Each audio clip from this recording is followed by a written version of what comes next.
Trying to eat them fast. There we go. Hello, YouTube. Welcome to the podcast. All right, everybody got it. Boys, I'm eating on podcast. What? That never happens.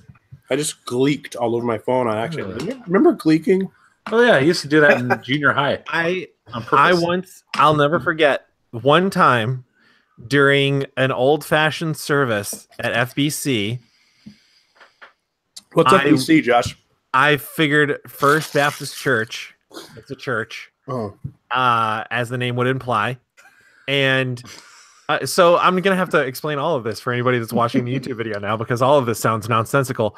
An old-fashioned service is when we would, for some reason, celebrate the times when life sucked and we didn't have any modern amenities. And so we would have services by candlelight. And it was crazy. So we were having one of those. And so we're sitting in the dark is the point of this. And somehow during the service, I figured out how to gleek. I had never known how to do it on purpose before. And I figured out how to gleek. So you were sitting there trying to figure it out? Oh yeah. Like I was also the most bored. You can't tell me that when you found out about it, you didn't immediately try and figure it out too, Dave. It's a natural step. I did. But what I'm saying is, he couldn't have found out sitting in church about drinking. He'd been trying for weeks. I'm telling you, like my one sister, the tomboy sister that I have, could do it on command, right? And so I'd always tried to learn how to do it. So like I was already on a kick of like trying to figure this out, and this was just a great opportunity. I had like an hour-ish in the dark. Nobody's gonna see what I'm doing. And I finally figured it out. I had it down. And by that time, the person in front of them noticed their back was wet, more wet. Am I sweating? It's not that warm in here. And then since that day, I haven't been able to do it since. I can't reproduce it. But for like a solid 35 minutes, I just could like spit, no problem. Just rattle them off. Projectile spitting. Yeah. So, that's impressive. Interesting that you can't do it since, though. Huh? It is weird. Whew. Gleeking. What a thing. All right. That was paper. Didn't make anybody's life better. Gave Dave a chance to eat another taco or two, though. So that's true. I just want to open up the last paper so I don't have to touch paper again. The quesadilla. This is why you subscribe to the YouTube channel. That's right. Exactly. You don't want to miss this pre-podcast gold here. That's also why Andy won't be able to finish the podcast. So I'm trying to go fast. All right. All right. Audacity's ready to go? Shoot, Audacity, not ready to go. Oh, for crying out loud. Yeah, I'm ready. Wait, come on, Dave. I forgot. Let me know. I forgot. Well, I mean, test. For some reason, my Audacity, every time I unplug my mic, if I plug it back in, it won't recognize it unless I shut down and restart.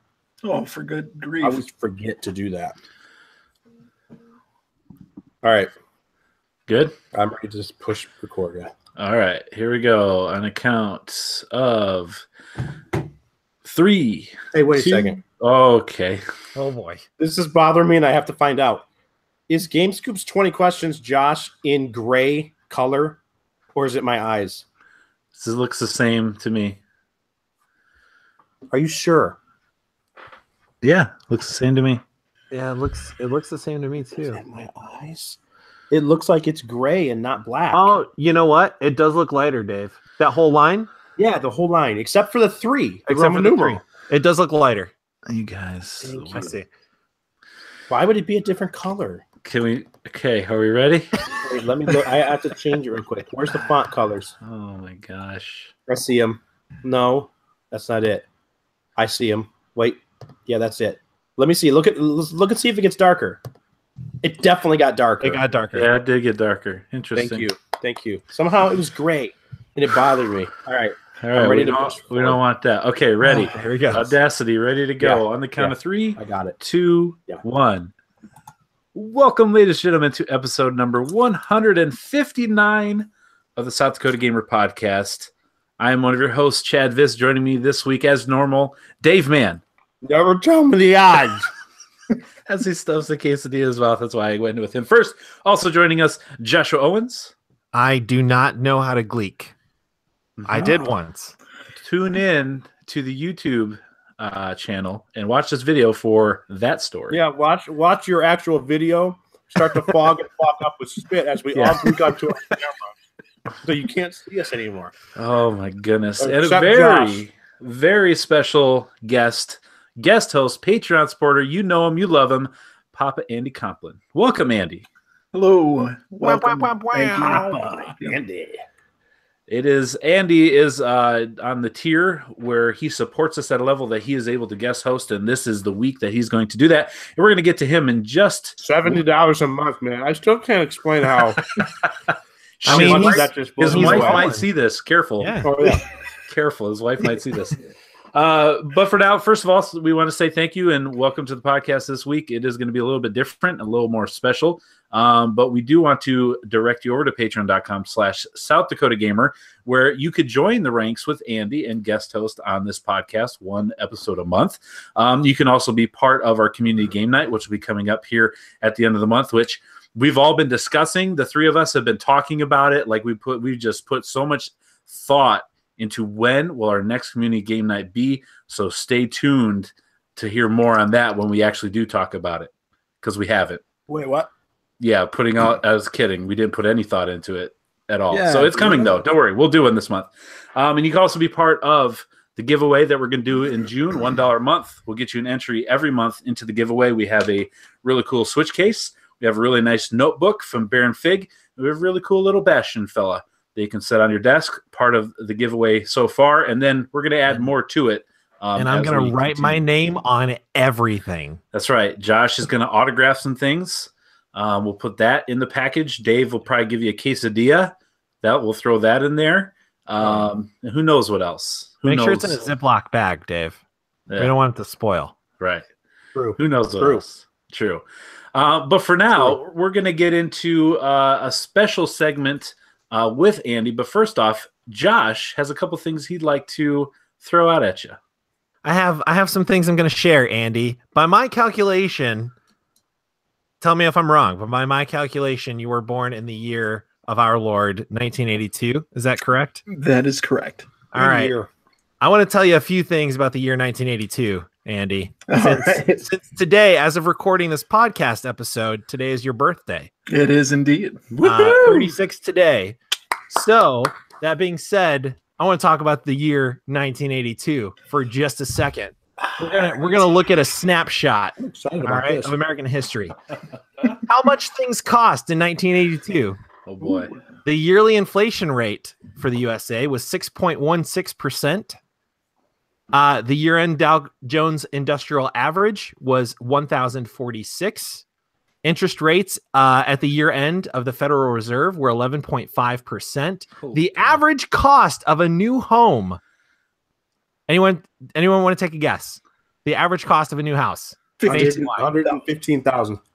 $82,200. Wow. You could get into a brand new home for.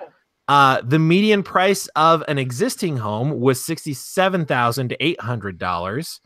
Average income per year, $21,050. Wow. In 1982. So you could buy a house with less than 5 years of savings.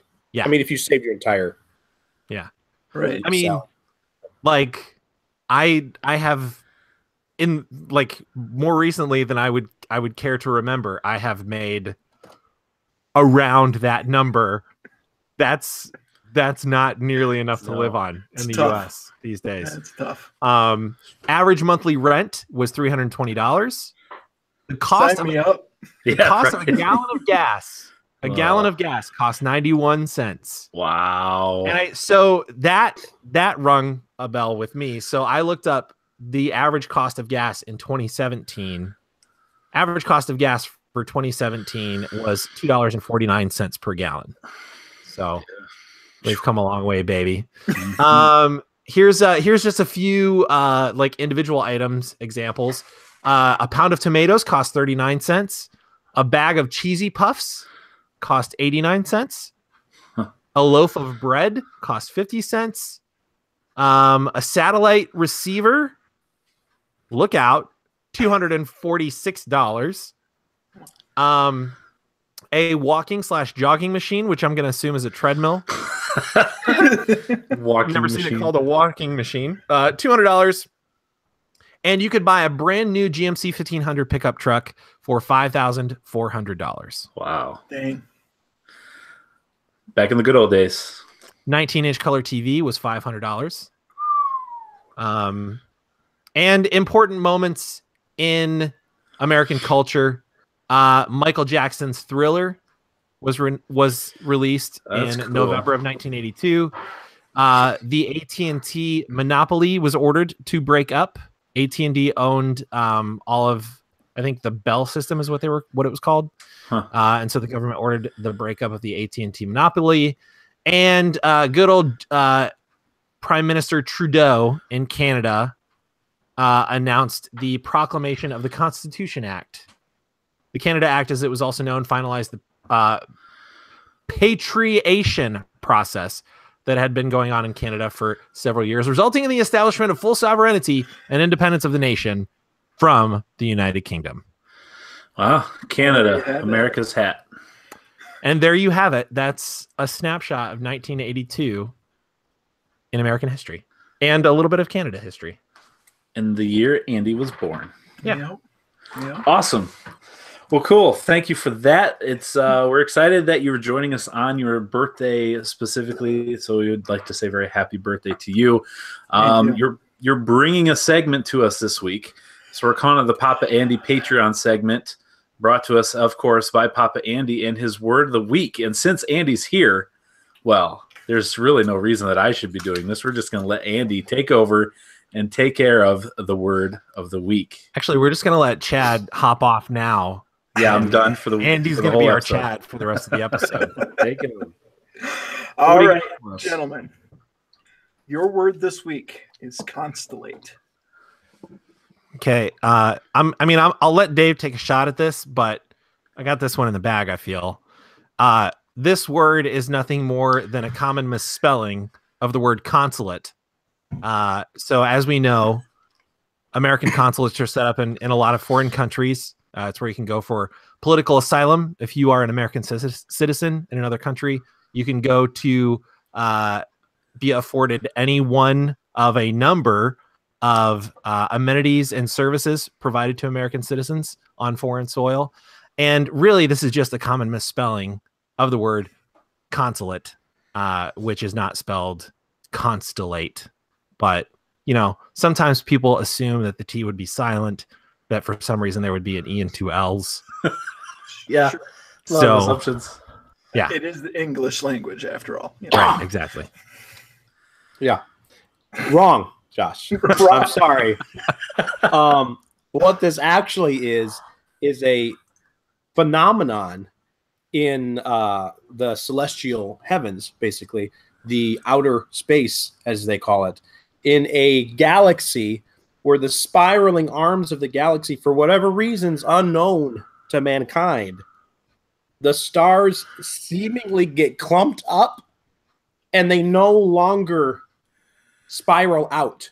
There's a blockage there. And we don't know what causes that, but we do know that in the human body, the word constipate means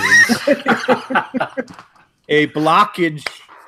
Yeah. I knew that as soon as you said blockage, I knew that's where you were going. In the colon. So it is actually a blockage of star clusters in the spiral arm of the galaxy. Actually, that's I'm going to take a real shot at this. If you're not watching the YouTube video, you're missing a lot of really good hand gestures. Yeah. For the first time, I think I'm going to take an actual I like shot. the galactic constipation theory. Galactic I'm going to say I'm going to write that down real quick. Is the act I could be wrong because maybe that's just astrology. But the act of mapping the stars. That's actually a good guess. Sounds like a good guess. Well, the constipate grouping might actually be a little bit closer. Oh my gosh. Really? Form or to cause to form into a cluster or a group, gather together. Constellate. So Dude, that pretty close. I still get points. So technically, if you are like at a convention, let's say, or something like that, and you're like, okay, group 1, you stand over there, you are constellating group 1. Is that a proper use? Okay. Sure. I like it. I'm gonna start using this word more. I like this word. Guys, constellate over here. If you guys wouldn't mind, could you just constellate over here? Group 2, I need you to constellate over here. Don't ask me what constellate means. Perfect. Just do it. Do it. Another good usage of this word is what we do every time we do this segment with the podcast. There's a blockage, and we can't progress past this segment because we gotta just force it. You just gotta give it a good. We just never progress. Well, there we go. Constellate word of the week, brought to us by Andy himself. So now that's going to bring us into his segment. And Andy, I'm going to let you start off with the question of the topic, and then maybe get into your thoughts on that, and then we'll just kind of piggyback on your thoughts and run with it. Sure. Well, there's a game that a lot of us have been playing recently called PlayerUnknown's Battlegrounds. Never heard of it. Known as PUBG.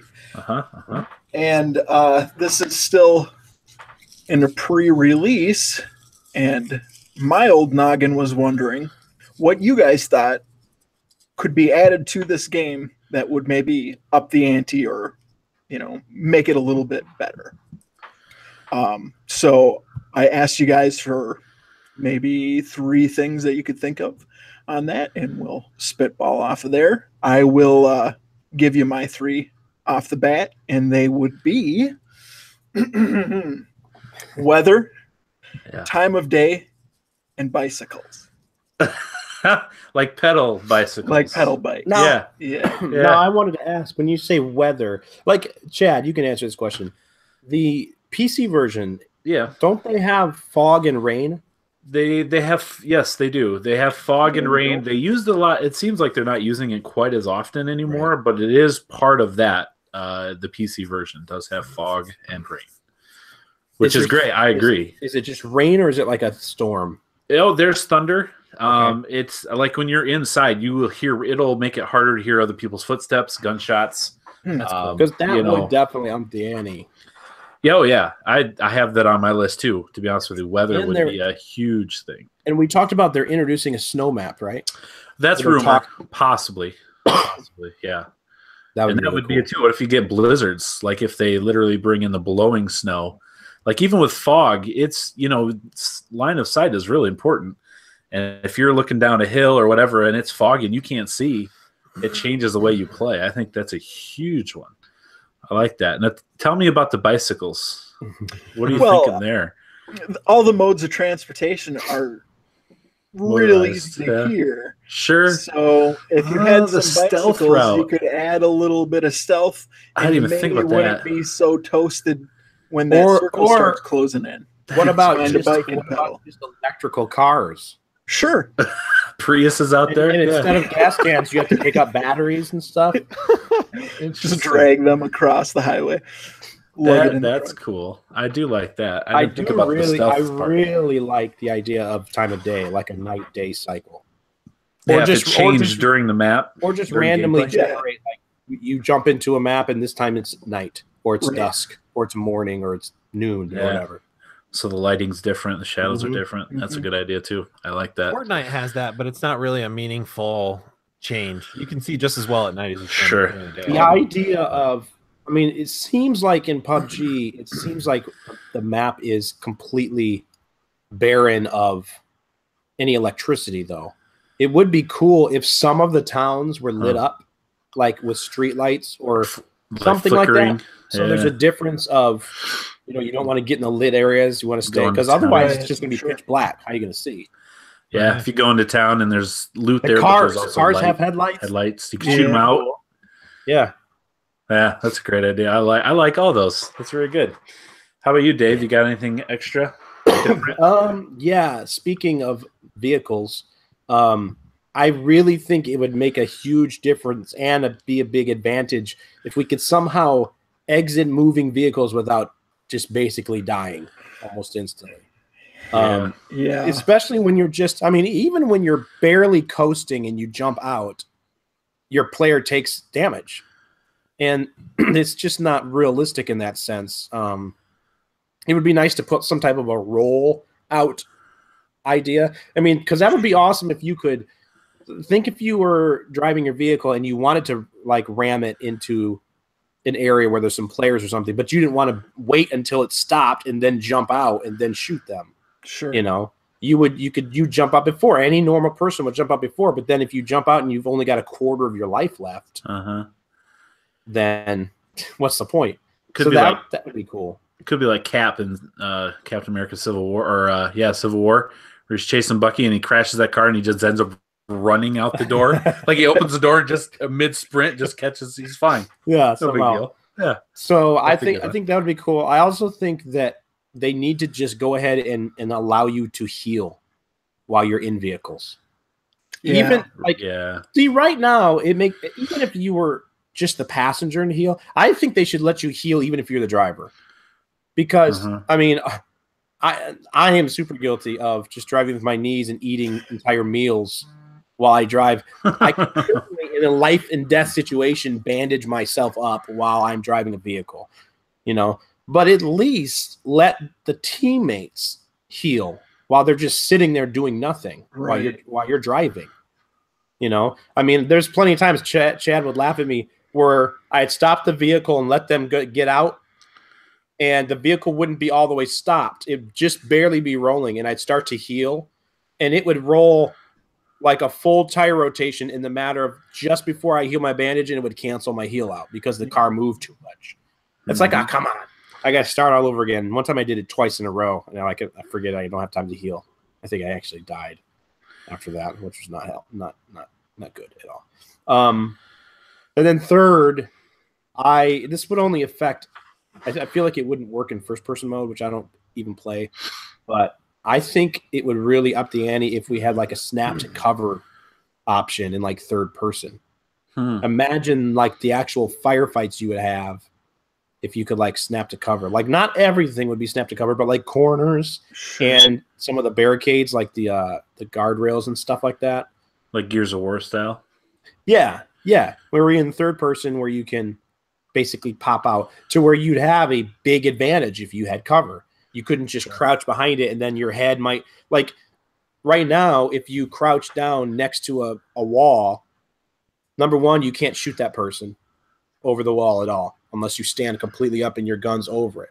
But your head might still be visible, right? And they could shoot you. So now the guy that has cover is really at a disadvantage because he can't use the cover at all. Now it's just an obstacle that's in his way to get away or to progress anywhere. Yeah, that would definitely change it. That's for sure. Yeah. What about you, Chad?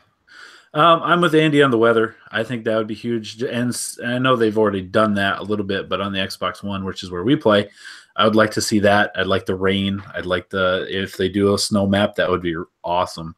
Mm-hmm. And I know this is another thing they do. I really want a kill cam or a death cam. How many times have you been killed and have no idea where the guy has come from? It would help you learn, right? It would help you get better.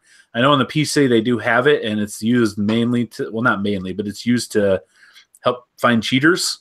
You know, like if you're getting shot through 10 buildings, you can tell, you can report them. But for the Xbox, that's not really an issue of people modding the game and cheating that way. So I think it would help you learn. Like, okay, that's where he was. I didn't even think to look there, or whatever the case may be. I think kill cams would be real helpful. And then finally, environmental harm, which I get the more I think about it, this isn't really that kind of a game, I guess, but they could put some of it into it. Where we found an area, I was playing with Tyler and Dan. We found the area on the map where it's like a swamp, right? Like some of the houses are under the water.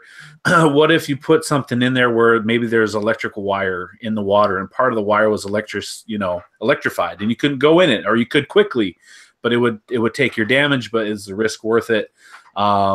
Even some, and again, this is probably going more into the sci-fi part. But if you put poisonous areas or areas where there's toxic radiation type areas. Maybe it's known that there's in that area too, but you can only be in it for a period of time. Right. It's a risk reward thing. And then you could even make the gas mask you get be important. Like, oh, I've got a gas mask. I can go in there because I'll last longer. You guys stay out here. I'll see what I can find. Something to that nature that just makes the environment different. I thought about that too. I thought about environmental stuff, but I was thinking more like, I didn't want to get crazy with it, and I don't know how you regulate it. This is why I didn't bring it up, but like wildlife. Like, I'm not saying have like leopards or lions. Far Cry style, yeah. But like, for example, the swamp, snakes. Sure. Like, what about if you're laying prone in an area where in the real world there might be snakes, and you're like, but I don't know how you would combat them. As you know, you just if you happen to be by a snake and it bites you or whatever, but it would be cool, or like insects or things that might give you away, like if you rustle a bunch of birds or something and they fly up. Sure. That's a good idea. Yeah. Give your location away, where it maybe doesn't hurt you, but you get someone moved over there for sure. Right. You know, that's a good idea. I like that. So those are my three. Josh, a big fan of PUBG, plays it hundreds of hours. He's had probably the best guy on this podcast. What do you want in your PUBG? I mean, if anybody's listened to this podcast for very long, you know that I'm a huge fan of this game. I'm thinking about entering some competitions next year. I'm looking for some sponsors right now. So if anybody's listening, hit me up if you got some sponsorship ideas. But I have, I think, some very meaningful changes that I would make to this game. So without further ado, I'll jump right in. Aliens. Now, hear me out. I know it's already a great idea, but check this out, guys. Listen, aliens, right? Already are like just crazy. What? Aliens? No. Wait, there's more. What if, guys, Josh truly appreciates your contribution, Andy. Well, I legitimately have never played this game, right. I was kidding. Crazy with it as I could. But what if, guys, not only were there aliens and they're a non-partial third party that is really just out to watch the world burn. However, what if there were items on the map that you could pick up that were some sort of artifact that could translate English to whatever the alien language is, and you could negotiate with the aliens and give up part of your loot, and the aliens would kill 3 or 4 other players for you, but you would have to give up like most of your loot or like all of your armor or something like that. Just, I think it's, or you know what? They wouldn't even have to kill the other players. Just abduct them. Just pick 4 names that you think sound like real a-holes, and you just check mark next to them, and they just abduct 4 people off the map. Their game's over. Done. Back to lobby. Sucker. Yeah, they're out. Aliens gotcha. Right. Aliens abducted you. Too bad. Should have picked a better username. Okay. Sticking with the impartial third party idea and incorporating Dave's idea for animals. What if you take some monkeys, all right, and you just put some AK-47s in their hands and you just set them loose on the map.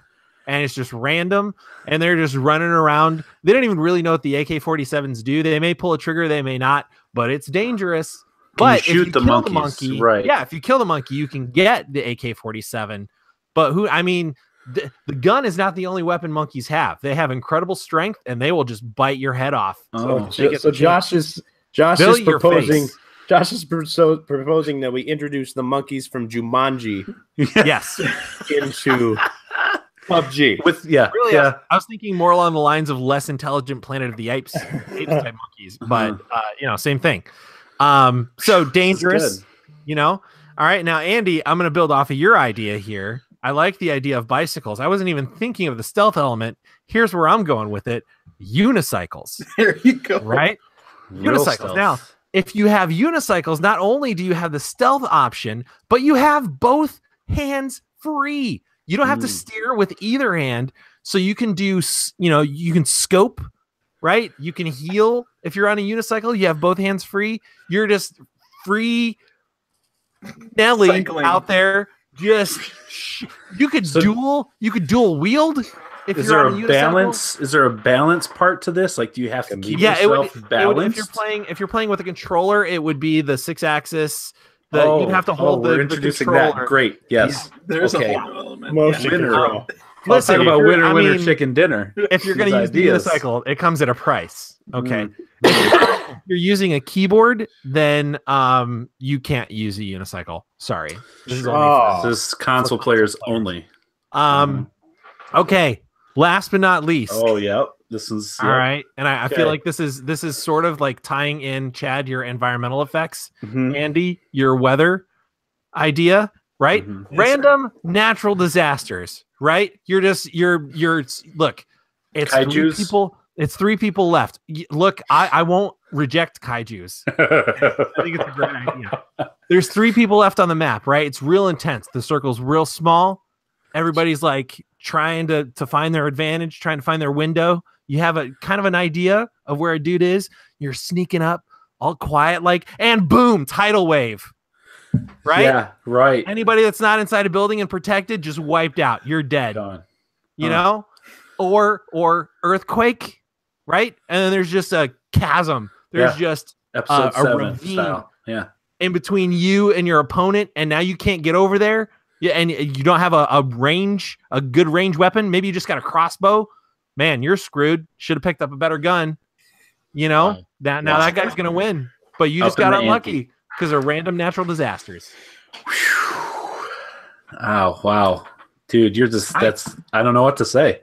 Guys, listen, I think what we did here is we built our own game just now. And we need to find somebody that knows how the heck building games works. Yeah, and some money.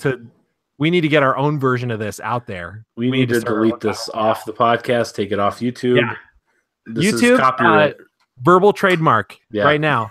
Just calling it. I declare trademarks. Good ones. Wow. What do you think, Andy? I think almost all of those are fantastic.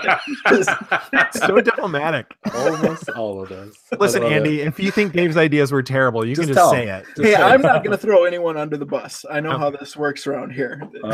Yeah. Let them do it. If you're gone for a week, you can't. Good luck. Good luck. So that's good. I think it's all good. They're all good ideas. I would venture to add volcanoes and sharknadoes. I like it. Mix as well. I like it. But yeah. I mean, Andy, I don't appreciate. I thought we were just having a nice, pleasant conversation here, and I feel like you're poking fun now, and I don't. No, I don't appreciate that. No. I really Sharknadoes is a little ridiculous. Yeah, that's what took it too far. Yeah, that was it. It was that one. Aliens totally plausible. Sharknadoes, get out of here. Too far. It's Hasselhoff in it. So that's that's a good. I think some of those things will be added, and I think some of those things they'd be wise to add. So we'll see how it continues. There was a update here this past week, which I think we'll talk about in the news segment here a little bit later. That didn't really do anything huge, but did help with some of the sound effects, like the water dripping and the bombing, red zone, things like that. So they continue to work on it. When it eventually does become an actual official quote unquote release game, no doubt it'll be a lot further along than it is today. So good topic, Andy. Thank you for bringing that our way. So listeners, we're going to switch up the order. This would be the point where Dave would go ahead and give you all the new releases. But first, we're going to jump into Game Scoops. 20 questions. Andy, do the scoop. Scoop. Yeah, nice.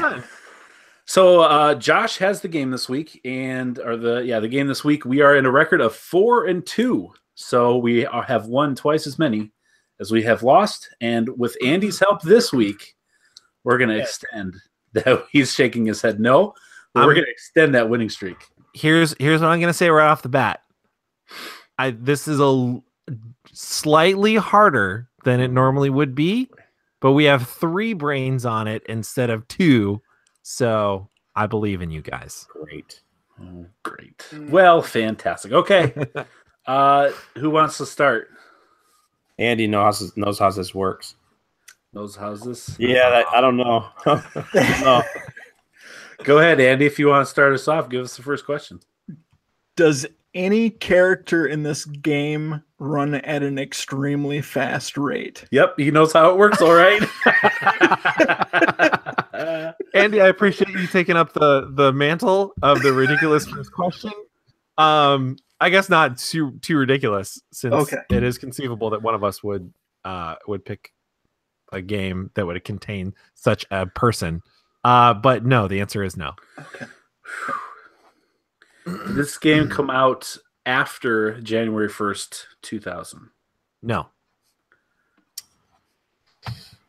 January 1st, 2000. Did this game come out after January 1st, 1990?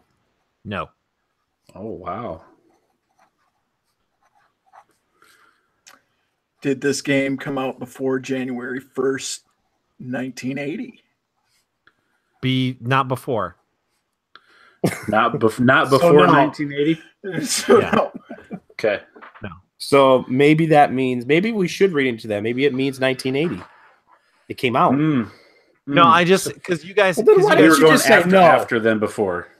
the only we went reason after. the only reason I specified is because you both asked after and he asked before, so I wanted to make sure. So it's between what I meant. 1980 and 1989, basically, is where we're at. Josh, is this a Nintendo game? No.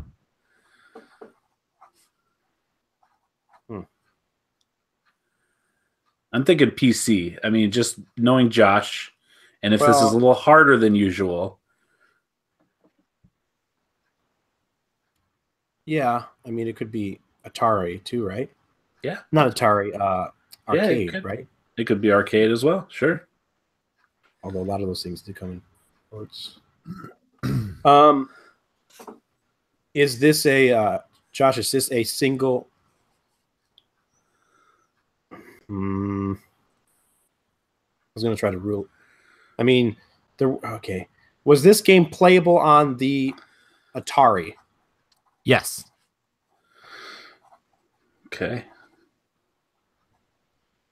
I'm not going to remember these names. Shoot.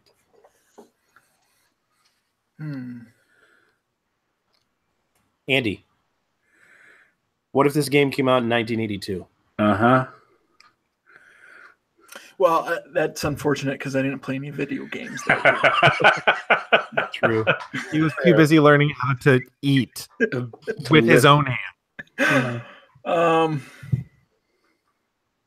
Let's see. Was this game a single player game? Yes. You can play as one player. You can play as one player. So it has multiplayer, but it's like doesn't force you into. Uh-huh. That's a weird way to answer that. Mm-hmm. Yes, it has single player. Is this an Activision game? No. Really? What were you thinking? They just developed Activision made a lot of games on Atari, so not like they made Pitfall, and that's the very first one that came to my mind. But so you can play multiplayer. So it's not like Adventure. It's not Pitfall, because those are single player games. uh-huh. What about one of those games where? What if it's Pong? I was just gonna say, should we rule out Pong? Yeah, I mean he's been playing a lot of ping pong on his VR lately. True. I was going to ask it in a specific way, but I was going to ask about the controller. But to get Pong out of here, we'll just ask. In this game, Josh, do you is your goal to bounce a ball or bounce a sphere, or in the case of the Atari, probably a square, but it's supposed to be a ball, back and forth to break it through the other side of your team's plane, or whatever you call it, the plane? No. Okay, it's not Pong. Not Pong. Good. So there's these games that I used to play. Count, that was 8 questions, right? I just want to make sure that I'm not losing track. Yes, 8 is right. I'd be able to do the Damon thing. there's these games that I used to play, and there were several of them on the Atari. I can't remember the names of them, but you could play up to 4 players, I think, and they would be like, it might have been one game that had a bunch of games in it, and it was a lot of like vehicle battles, like tanks. I remember that. There was one game where it was kind of like castle. I don't know what it was called, but you had like a little castle in each corner, and you had like a Pong type slot, and we used these controllers that had a wheel on a dial, and you spin your around the corner to block the ball would just bounce all over the place, and you were going to keep it from hitting your castle. And the last one there won. But there are a lot of games on it. You use the tanks, you use that one. There were some other ones I just can't remember, but I don't know how to fixate or narrow down to that. Because I did play Atari, but I don't remember a lot of it, and I played only specific Same here. games. Now, I did say, is it playable on Atari? So if you can think of games that were playable on Atari, but were also on something else. It's not Nintendo. So, right. Well, I mean, it could be a third party. I didn't ask if it was playable on Nintendo. I just asked if it was a Nintendo game. Right. So, I mean, it could have came. Well, back then they weren't. They were only doing very limited ports, like they are now, where they're just throwing. Here's an arcade. Everything. Favorites. Right. Josh, do you know? I don't know if he would know this. Can you play this game in any form on video game consoles past? Have they been released on any type of arcade throwback from the last gen to the current gen era? Does that make sense? 360 or Xbox, PS3? I don't know this for sure, but I'm going to say fairly confidently no. Okay. Wow.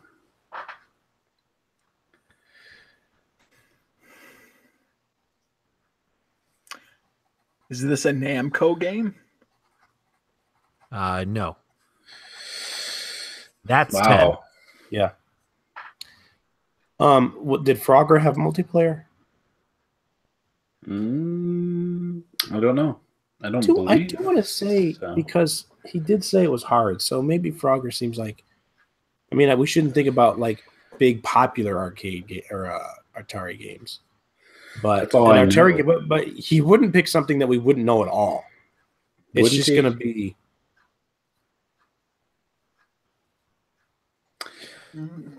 Is this a Konami game, Josh? No. Does this game have the multiplayer in this game?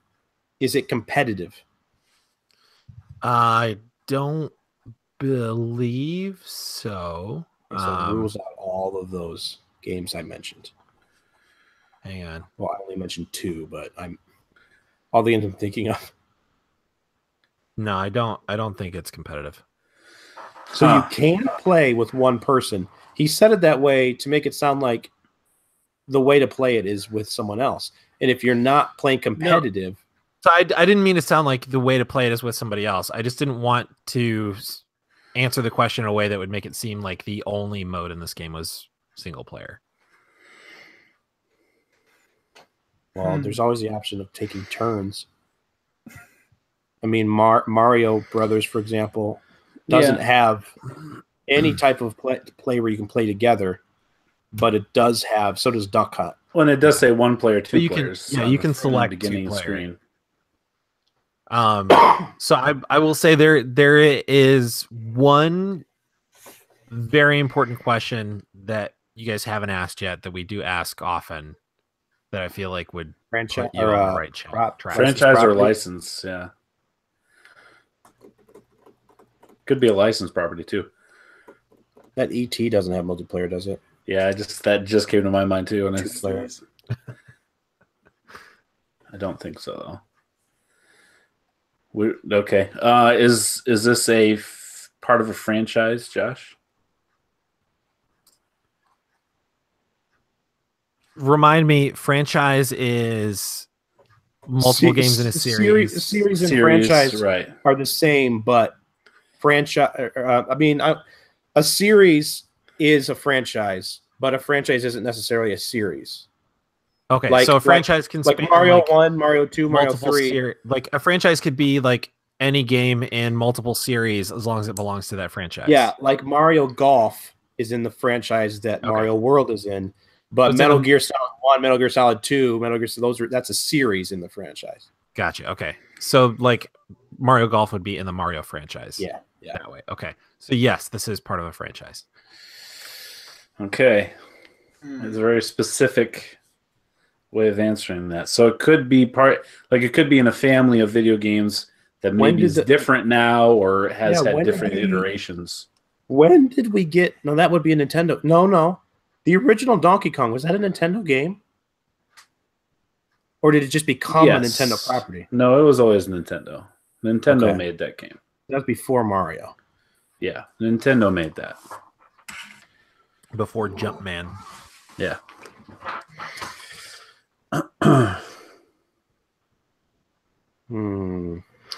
Yeah, so what do we want to ask licensed as well, or is that a wasted question? What license? Well, I don't know. Back in the 80s. Goodness. Does the franchise... How many questions we got left? 8? We're on 14, I believe. This will be 14. Next one will be 14. So is this franchise alive today? Yes. That's a good one.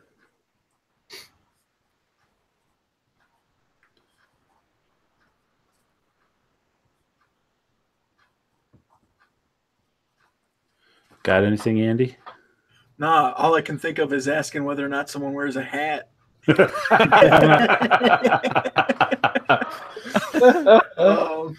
that actually might be helpful. Who knows? Does anyone wear a hat? Does the main character wear a hat?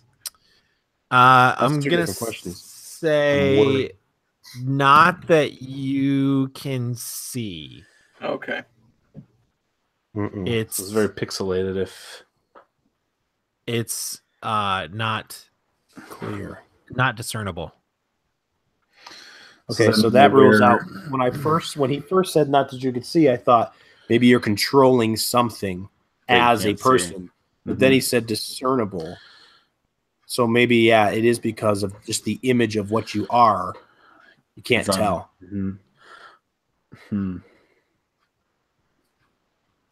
So what would be a franchise that's alive today, that was alive back in the 80s on Atari, that we would probably know now that it's alive today? Live today. So now this is clarification, Josh, and I don't know if we're allowed to do this, Chad. Alive today means there's at least a game out on current gen, right? Is that? I'll ask Chad that first. Is that what I would think? Yeah, if it's alive today, it means there's an active game in this franchise, or kind of it, or they're developing something for this current gen. Yeah, I think that known that it's happening. So the first scenario is what was in my mind when I answered that question. Do you play as a human in this game? Yes. See, this brings me back to what you're saying, Dave, that maybe you're controlling a vehicle, you're in something as a human, and then maybe that's why you can't tell he has a hat on or she has a hat on, because she's in something, and you don't actually ever see the character very clearly, but you know there's a character in there, but you're actually controlling something else. He or she, whatever. Most likely he. Well, we only got 2 questions left, don't we? 4. We have 3 and a guess. So what about Galaga? Is that not something that would be a live franchise? What's Galaga today? I don't know. Okay, so forget about that. So are you thinking in a vehicle, or are you thinking something like how StarCraft, you're controlling something? You're not actually those people. You're controlling them. Or Command and Conquer, you're some of them actually reply to you as commander or something. Like you're some type of... Right. You're an out of body character or whatever. I was thinking more in a vehicle or some kind of that would obstruct you visibly seeing the character you are. And it's not Nintendo. We got to remember that too. Not Nintendo. So what Atari games are like? Let's just think what franchise. Around. What franchise can you think about right now that is old? Right. I mean, like predate the Nintendo. Right. I mean, I know we didn't necessarily get the year, but it sounds like it's early 80s. What Nintendo's 86, 87, 85. One of those. So not Nintendo. You don't know. You don't really see your character or know that your character has a hat because it's undiscernible. It's a franchise that's today. You can pick 2 players because he did say that. I don't know if any of you caught that. He said you can pick 2 players. I'm stumped. We got to figure out what I think. If we figure out, at least we can get an idea. If we figure out a franchise today on our PS4, Xbox Ones that we all have, that's old. That's not Nintendo. Who made Castlevanias? That was Konami, right? Konami made Castlevania. Yeah, Konami. That's also another idea. Is old developers. We already got rid of Capcom. Namco. Right? No, we got rid of Namco, Konami, and Activision. Capcom. They've been around for a long time. What did they do? That back then, I don't know. Current. I'm just trying to think of a current gen franchise that's that old. Because that should be something that stands out to us. Right. Like, oh man, I played those games forever. I mean, let's rattle off some, even if we know it doesn't go back that far. The Metal Gear franchise dates to the Nintendo, right? So that's old. I mean, Qbert. Is there there's no Qbert. Well, have they done any Qbert games? Pac-Man. Pac-Man definitely goes. There's no multiplayer in Pac-Man then, though. Yeah, there's 2 players. Okay. I mean, you take turns. You're not. But there's human, no competitive multiplayer. That's competitive multiplayer. Right. And there's definitely no human. Pac-Man's not human. Oh, we are a human. Yes, one of those. Oh.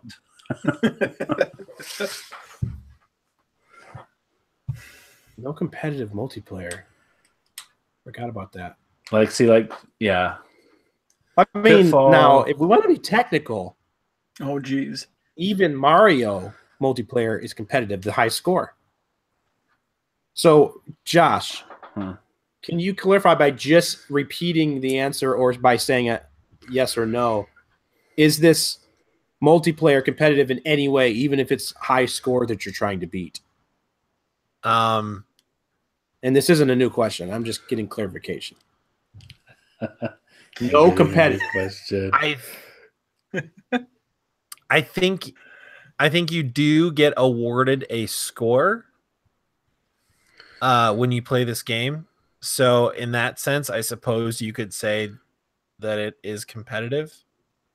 I was thinking, like, when you said competitive multiplayer, I was thinking more along the lines of like something like each other, Pong or like that Tanks game or something like that you were like talking about. So I guess like in terms of score, there could be some competition there. You do earn a score. Okay. Look at me giving out free info. Nice one, Dave. Look at us. Clever. Did it gain you anything? What about any type of a sports franchise? Or I mean, that would not be. Forget sports. That's way too competitive. Racing is also too competitive.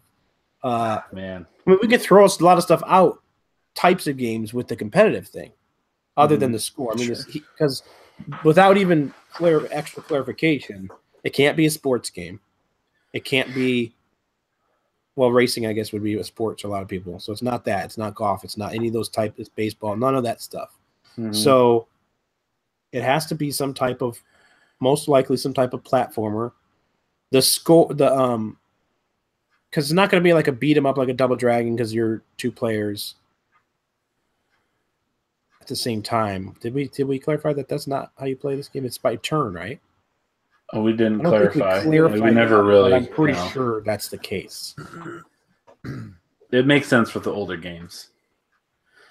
I just can't think of anything that's alive today that would be something that we played from the Atari. Right. Or played on the Atari. It would be something that Microsoft or Sony got rights to because they wouldn't have owned it. Possibly, or the developer. Well, okay, here you go, Josh.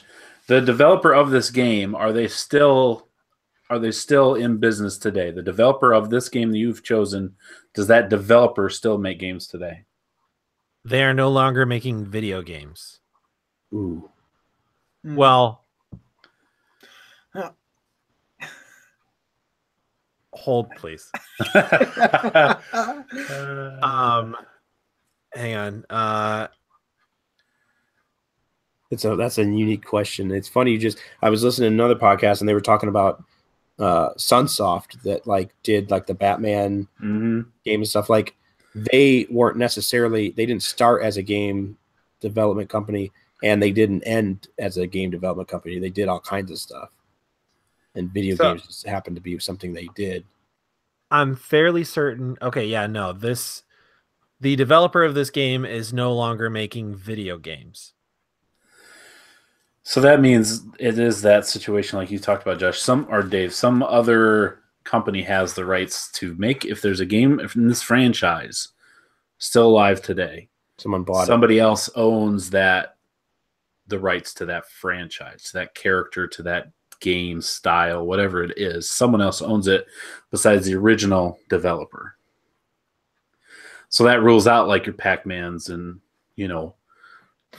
Pitfalls, which we've already ruled out, I realize, but things like that. Somebody else is in charge. There's not an Elder Scrolls type game that came out that far back. No.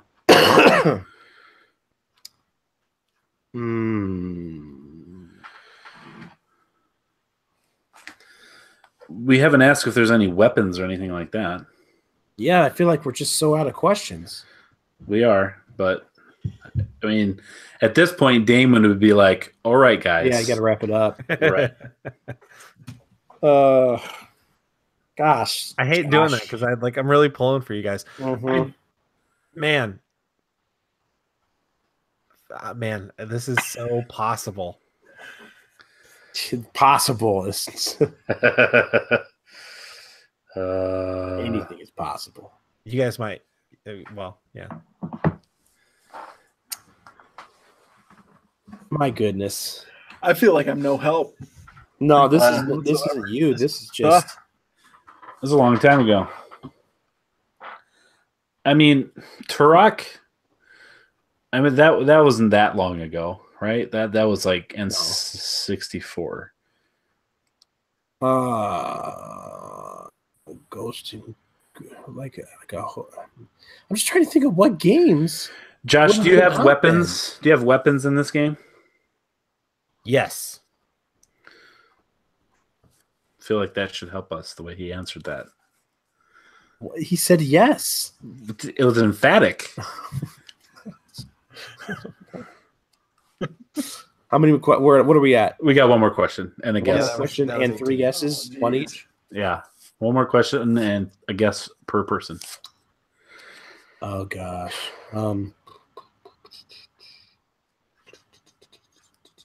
So I guess the only hint I can give is I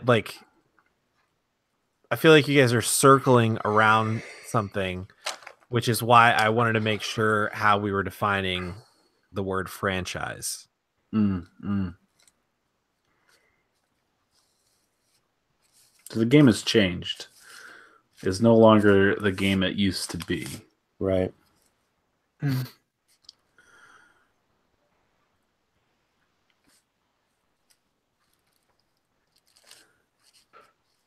I'm striking out. Yeah, I can't think of something this gen.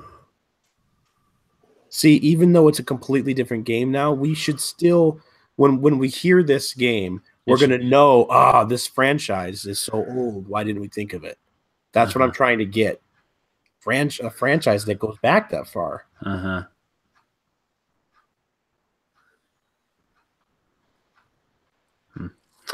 I mean, it's not.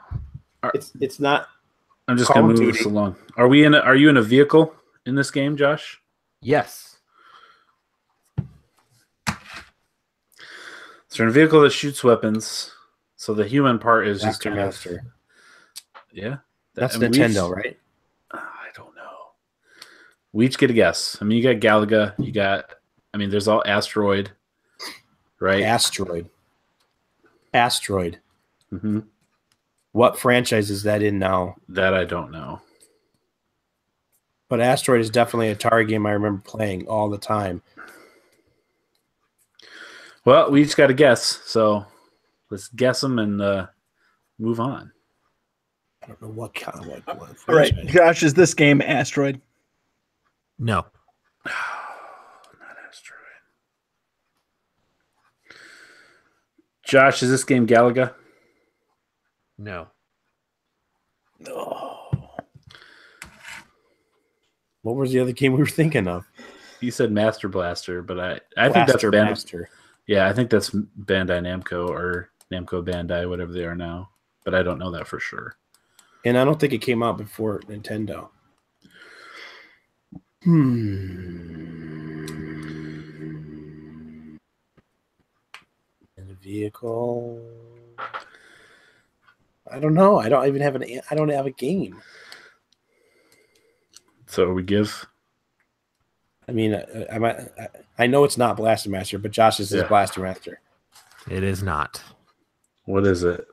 I don't want you guys to hate me for this. We won't hate you for this. The game was released in 1982 on the Atari 2600. It was 1982. The game was published by Parker Brothers. Developed and published by Parker Brothers. Huh. The game is Star Wars: The Empire Strikes Back. Oh, this is the blue and white one where the AT-ATs go across the screen. So you're in a land It's like one of the very first snow Star speeder. Wars games. Yeah, it's the first Star Wars game. Yep. Star Wars video game ever. Yep. You're in a snow speeder and you are shooting AT-ATs. So they set up the story of the game is that you play as Luke Skywalker. Rage quit. So the story of the game is you play as Luke Skywalker. So you are definitively a human, and I would assume you're wearing that helmet, but you can't really see it. Oh, that's a good one, Josh. That's a good one. I was really hoping you guys would ask is the licensed property question. Sure. And the franchise question could have led you there eventually, but it's a little harder to get there from that question than it is the licensed property. Yep, I can see that game. I can see screenshots of the game in my mind. So said that. Yeah. Released in 1982 for the 2600 and 1983 for the Intellivision. I have not played that game, but I figured that's a good one. Since it is Andy's birthday, we do a 1982 video game. Yep. Also released in 1982 was Pitfall. Yeah. Asteroids was mentioned. That was released in 1979. But also released in 1982 was E.T., one of the worst video games ever made. Donkey Kong Jr., Q*bert, Dig Dug, Joust. Oh, Dig Dug. I didn't think about that. Some very very River Raid. See, we were around there. We were in the right vicinity. Yeah. But the license thing, that did it. And a lot of these games I play. We used to have a 2600 when I was a kid, and a lot of these games I played, and now I wish I still had it. But yeah, I figured it was a good game because it was released in 1982, and it's the first Star Wars video game ever made. Well, good job. Dave, we need you to come back. Turn your camera back on. I'm here. I've been here this whole time. I just turned the camera on. Because you are now up with the next segment, new releases. New releases. All right. After that heartbreaking disappointment. I'm sorry, guys. All right. For March 6th for the PS4 is Frantics. Now, guys, if you want to know what Frantics is about, It's all about 15 wacky mini games for up to 4 players where you're competing in everything from frenetic action arena brawls to strategic turn-based competitions. What is frenetic? Frenetic is like chaotic. That's next week's word of the week. Yeah, chaotic would work much better there. From chaotic action arena brawl. See how easy that is to say? It's like, but frenetic implies like a lot more movement and like very fast paced and like. From frenetic action arena brawls is just not easy to say. 2 strategic turn-based competitions exclusive to PS4. This Play League game challenges you to win more crowns than your friends. Your DualShock 4 wireless controllers to the side. Here you can simply use your smart device to swipe, tilt, shake, flick, and snap your way to victory. Anyone can do it, but beware. The scheming and manipulative fox is on hand to stir up the pot. Using bribery and relaying secret messages and missions to each player via your mobile device, you're encouraged to sabotage and backstab your rivals at every turn. It sounds like Swiper is in this game. Swiper, no swiping. With this crafty Vulpine's tomfoolery changing the way you play at any time, you'll need to have your wits about you to triumph. That's Frantics. Playlink is the same, like that's you, right? Yeah, that's running on that same thing. And that game that I still haven't played yet, but I bought it, the detective game. We need to play that. I read about that. Yeah, we should play that. Yeah, but that's Friday for the PS4 on March 6th. Also on March 6th is Scribblenauts Showdown for the Switch, PS4, and Xbox One. Use your imagination and go head-to-head in the ultimate multiplayer showdown. Enjoy a party-style Scribblenauts experience, conjuring from over 35,000 objects from the vast Scribblenauts dictionary to outsmart your opponent in over 25 minigames. Play solo or with up to 4 of your friends in showdown mode and imagine your way to victory through card-based strategy and creative skill. Face off against a friend or the CPU in versus mode. Go nuts in the sandbox. Create anything in 8 different sandbox levels and watch what happens, solo or with friend. Create your own Scribblenaut by unlocking hundreds of wacky costume pieces and vehicles. So, Josh, you are a big Scribblenauts fan. I love Scribblenauts. I played it on the DS extensively. So if anybody's not familiar with the idea, you literally, like in the original Scribblenauts game, you play this little, it looks like a little kid, but you're basically like, you have this little notepad in a game that you're like writing in, and basically you just type in whatever you want. So like it's a puzzle solving game, the original game. So like in order to cross a ravine or in order to like get to an area, you can like type in any object. Rockets. Like rockets or jetpack or like laser gun or like, you know, grappling hook or like all kinds of stuff. Like you could even get crazy with it and like type in things like whale or something like crazy like that. And it would just like pop onto the screen and then you can find a way to use it. So this sounds really, really fun to have that plus like 3 other players. The only thing I'm concerned about is the typing of the objects into, like, how do they manage that without a touch screen? That can be challenging. But I mean, like on the PS4, you've got like you do have capability. So I suppose it would be possible. I'd be interested in that. It probably would come down to, like, if you're playing multiplayer, it probably would come down to like who can type the fastest on a not ideal typing interface. Yeah. But that sounds fun. Yeah. Well, that's available on March 6th on the Switch, PS4, and Xbox One. Also, for the Switch, PS4, and Xbox One, and PC on March 6th is Fear Effect Setna. Thrilling action and stealth gameplay enhanced by the Fear system, an exciting story, and ultra-stylish cutscenes. Harness your team's dynamic abilities to tackle enemies and puzzles like never before. This is the quintessential sequel for existing fans and a perfect starting point for newcomers. The Fear Effect. When your fear meter rises, you will be more susceptible to injury, but will receive a boosted damage output and special abilities. Deny fear with stealth and strategy through the new isometric viewpoint and tactical pause feature. Enter the spirit realm. Encounter mystical forces of the Inuit and supernatural creatures of the spirit realm. Will you dare to face the unexpected, Chad? No. Okay. Nope. Cinematic cutscenes. Striking animated visuals bring life to a wild, engaging story and dynamic characters. An array of weapons and character abilities. These are like sub points, like bullet points in their outline. That's why it has these weird sentences before. From silenced pistols and defensive turrets to flamethrowers and monstrous transformations. So, Chad, Fear Effect Sedna sounds like a good community game that we can play and stream with you. Yes, you sure can. Anytime you would like to. Okay. Feel free to do so. March 6th, Chad. I need you to get that because we game share. March 6th. That's my dad's birthday. So for my father, Chad, Fear Effect Sedna. Huh.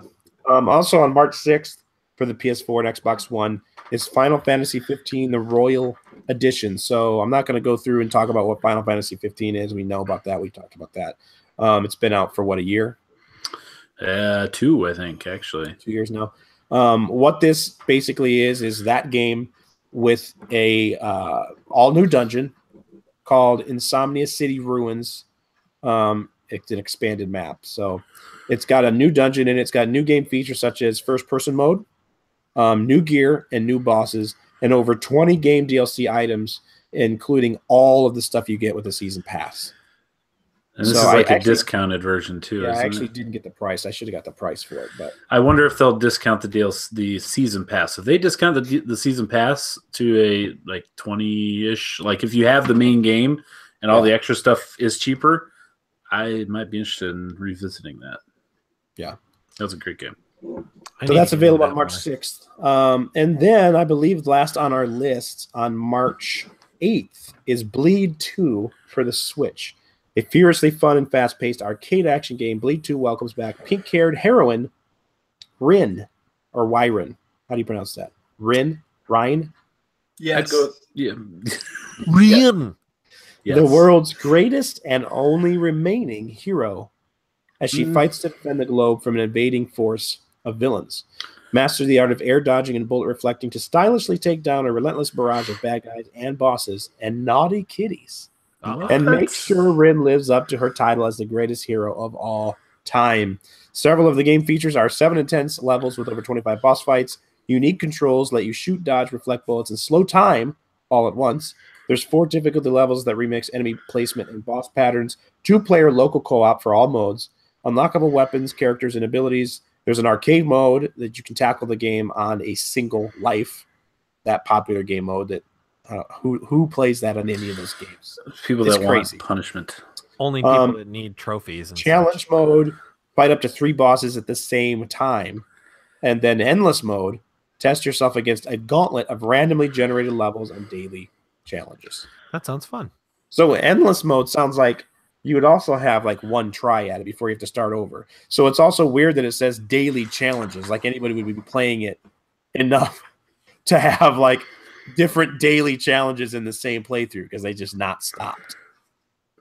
Yeah. Interesting. That sounds fun. That's March 8th, Bleed 2 for the Switch. So if you can get your Switch to last that long. Speaking of Scribblenauts. Hey, Green Lantern from Scribblenauts. There you go. Evan Steele. Evan Steele, for those of you who don't know, is a huge Green Lantern fan. Oh, that's true. Me too. Evan, something we got in common, man. We should talk about Green Lantern sometime. You guys should go start a Green Lantern podcast so we can finish this one. Let's do it, Evan. Yeah. The first topic of discussion, which Green Lantern is the best. Talk about it on your Green Lantern podcast. All right. Next, we have Kyle Rayner. Wow. Okay. Shots fired, Evan. PS Plus games for March have been announced. One caveat here. I don't know why I made the sound. But beginning March of next year, 2019, the PlayStation Plus games that are free will no longer include any Vita games or PS3 games. Beginning next year. So still got a whole nother year, but eventually, I don't know if that means they'll give you more PS4 games for free or if you'll just still get the typical 2 that they've been doing, and then that's all that they'll offer. I mean, at some point, think about it. How long have they been giving away games? How many free games do you have from PlayStation Plus or Xbox? Mm-hmm. Yeah, I got a lot. It's disgusting. Yeah. I would think that them cycling out PS3 and Vita games would mean that there'll be more VR games. That's a good point. They could replace them with that. They've been mixing a few in here and there. Mm-hmm. Yep. That would be my assumption, but that's a good point. So, I mean, it makes sense, right? The PlayStation 4 has been out, it'll be 5 years this year. Yeah. So by next year, it'll be 6. And how many people have their PS3s out booting them? I'm sure there are quite a few still. But obviously, the number of PS4s far outweighs the PS3s, and probably the cost and the value is a lot higher on those too. So, all right. So just that little caveat here before Josh lets us know what we can get for free this month on PlayStation Plus. Guys, I'm really excited about this list. I knew you'd like this. So I don't know if you guys know, I'm a huge fan of one of the games on this list. Let me tell you a little bit about Mighty Number 9. Yeah, right. That is on this list, but that's not what I was talking about. I'm actually glad that Mighty Number 9 is on this list, though. I'll play it for free. Exactly. Heck I'll try yeah. it out for free. Yeah. The graphics look cool, if nothing else. Along with Mighty Number 9, we've got Claire Extended Cut, Bombing Busters, and Ratchet and Clank, which is huge. Great game. So I'm looking forward to jumping into that. I haven't played the newest one. So good. And my favorite on this list, these are all for the PS4. My favorite on this list, Bloodborne. I have talked about it at length on the podcast. So, man, this is a huge get for PS Plus.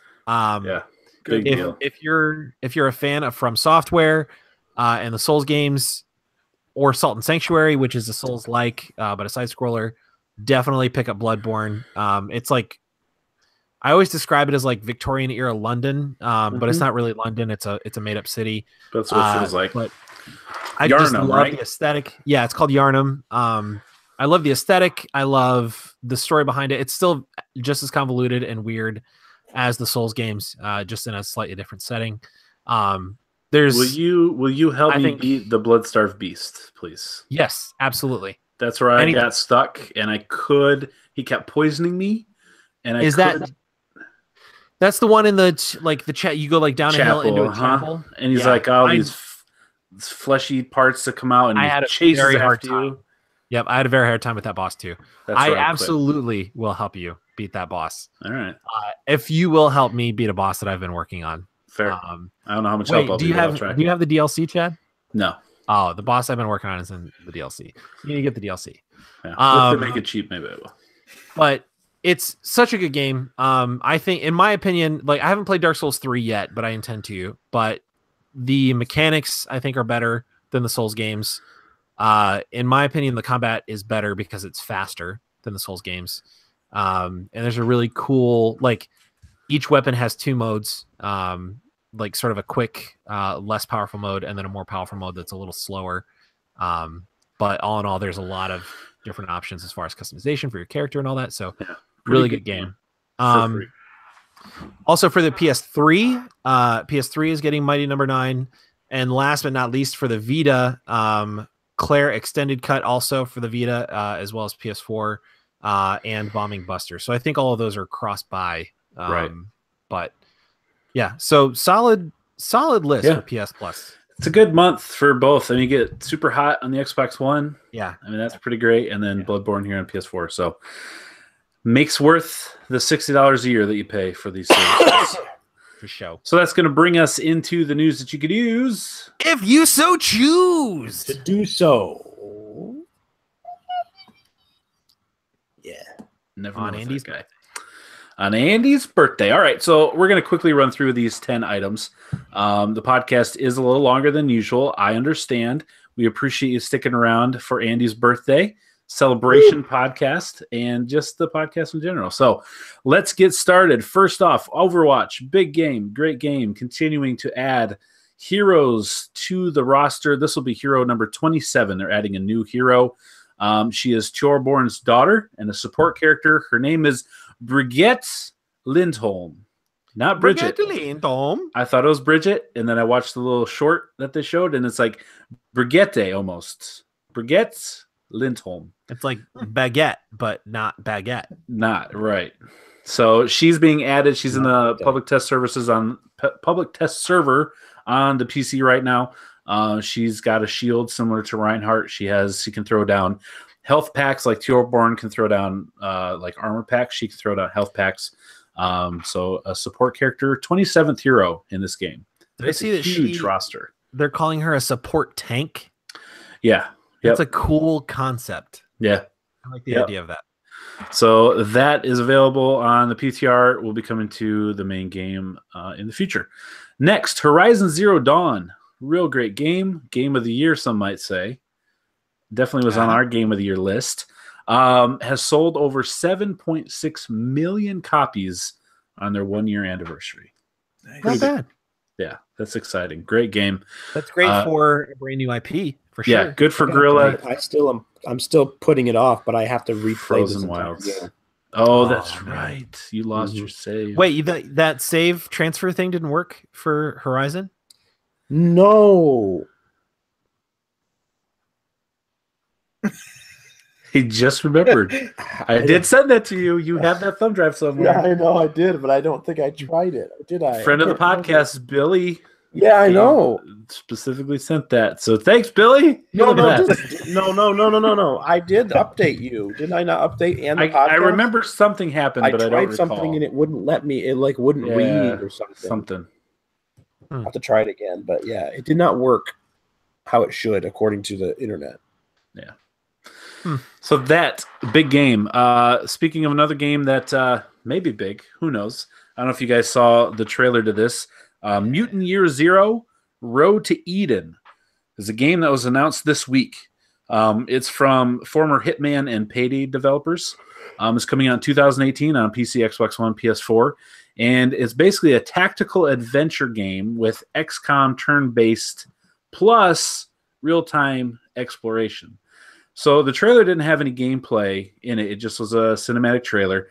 And it basically showed a boar walking on 2 feet with a gun wearing clothes.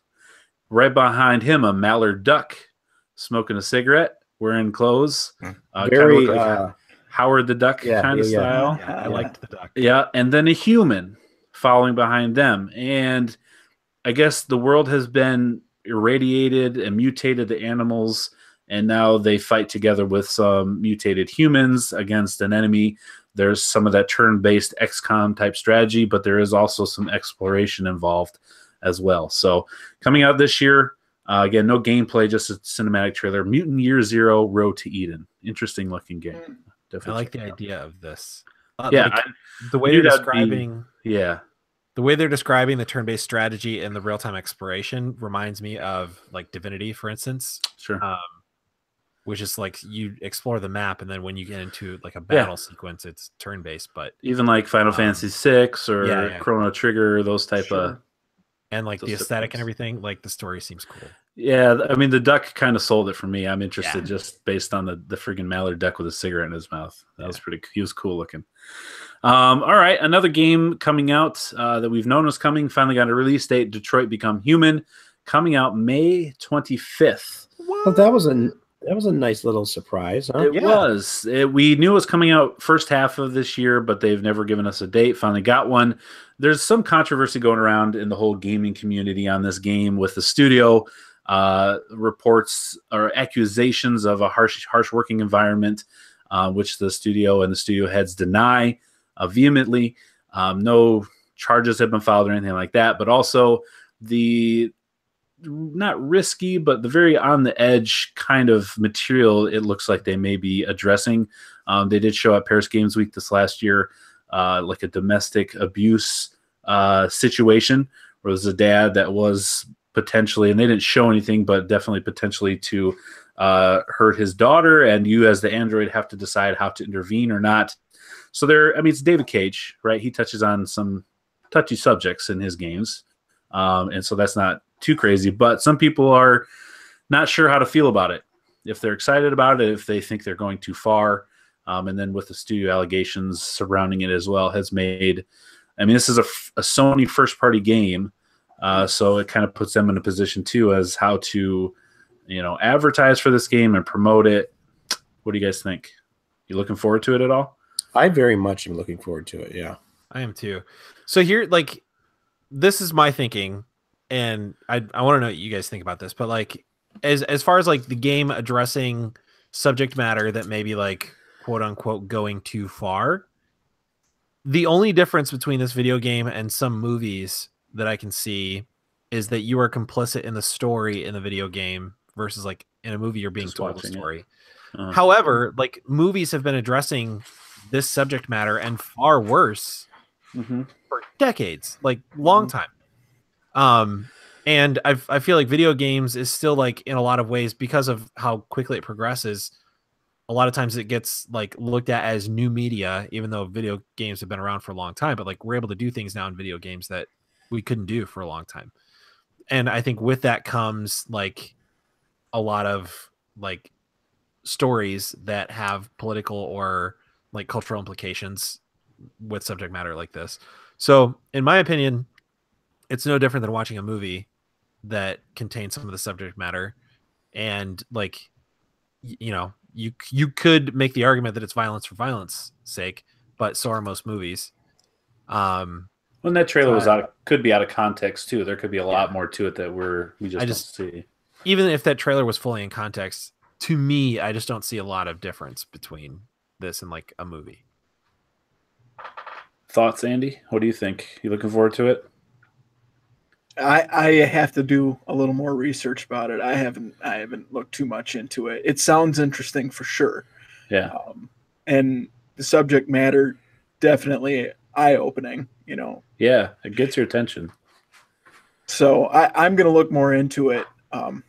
But yeah, I don't think it's going too far by any means from what I've heard. Sure.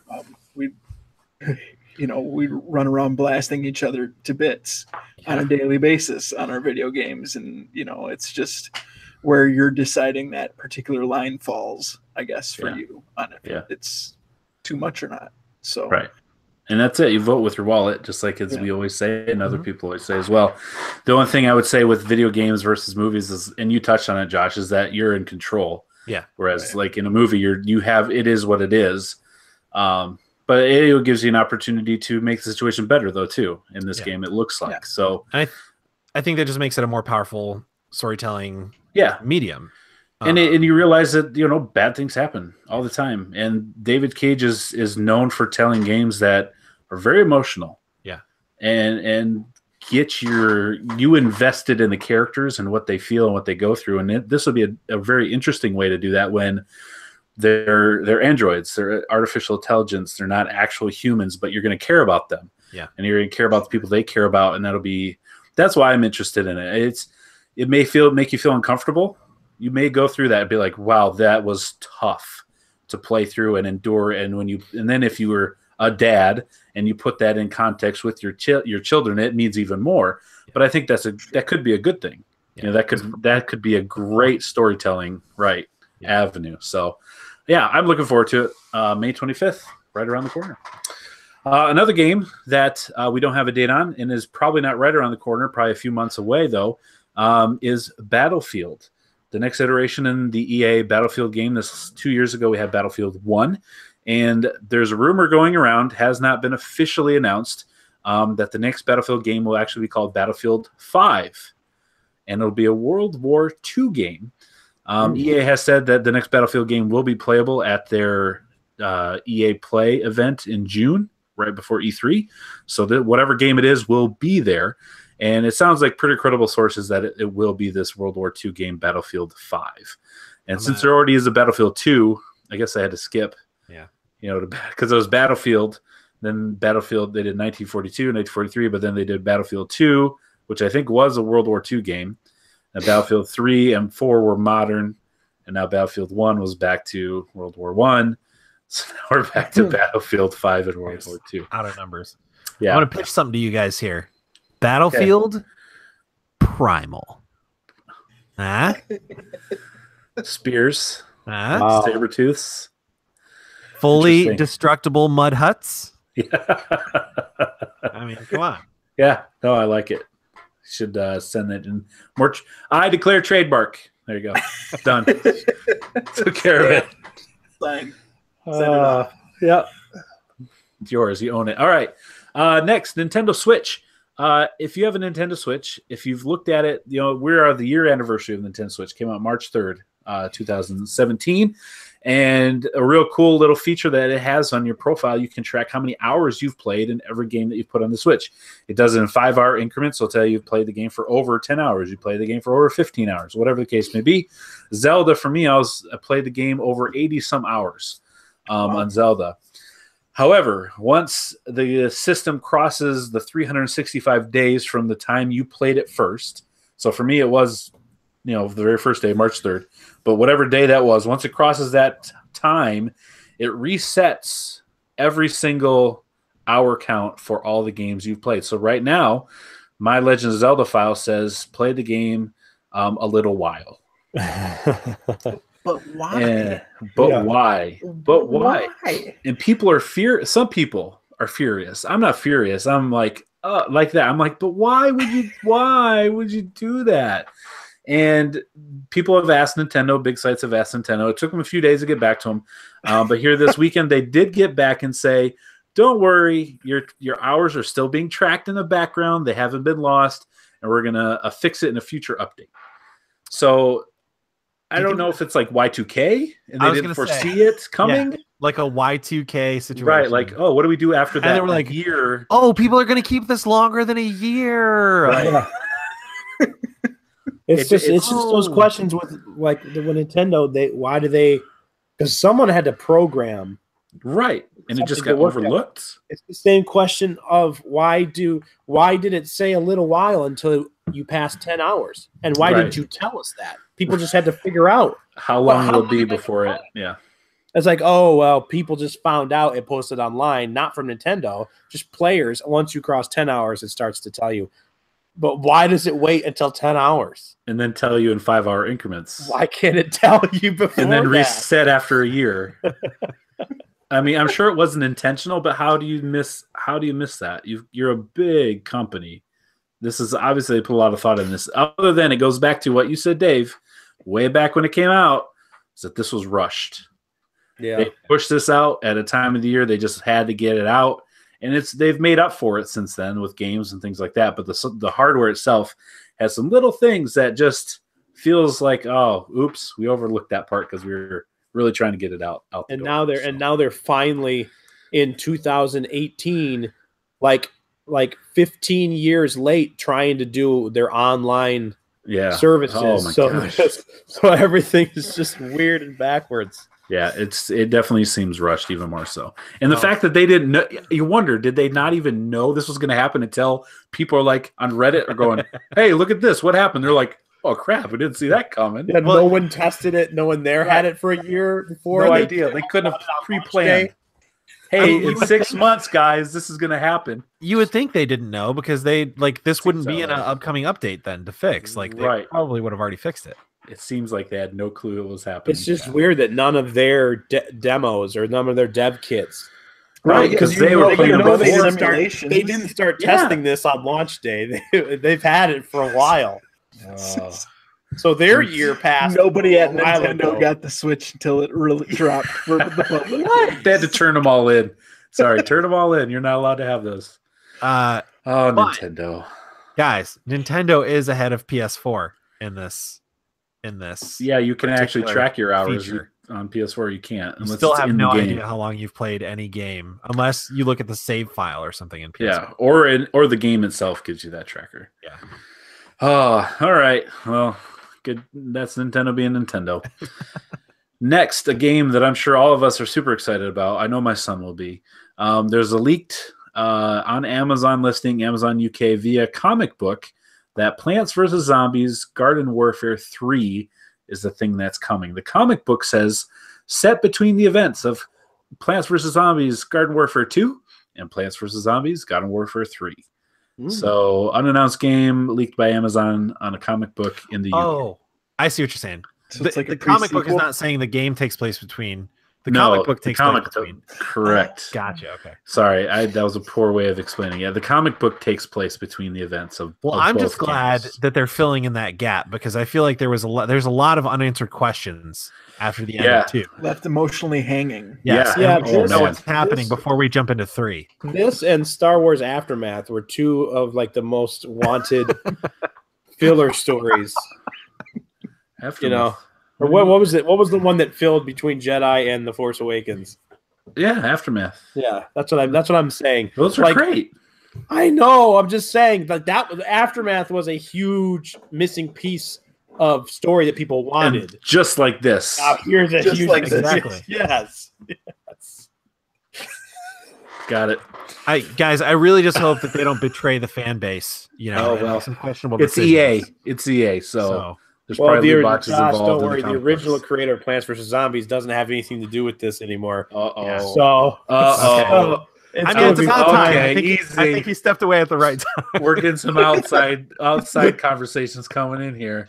Leave George Lucas out of this. All right, next. The ESA is adding. And by saying that, you George Lucas did. I know. Yeah, I know. The ESA is adding some new labels to your games. These are the guys that add the ratings, all the things that are in the games, the violence, the things that are there. They're going to be adding a new label to all games going forward, and it's going to be a label that says in-game purchases. Now, this will be any kind of in-game purchase whatsoever. It won't say anything about loot boxes specifically, even though we know that's where this is coming from.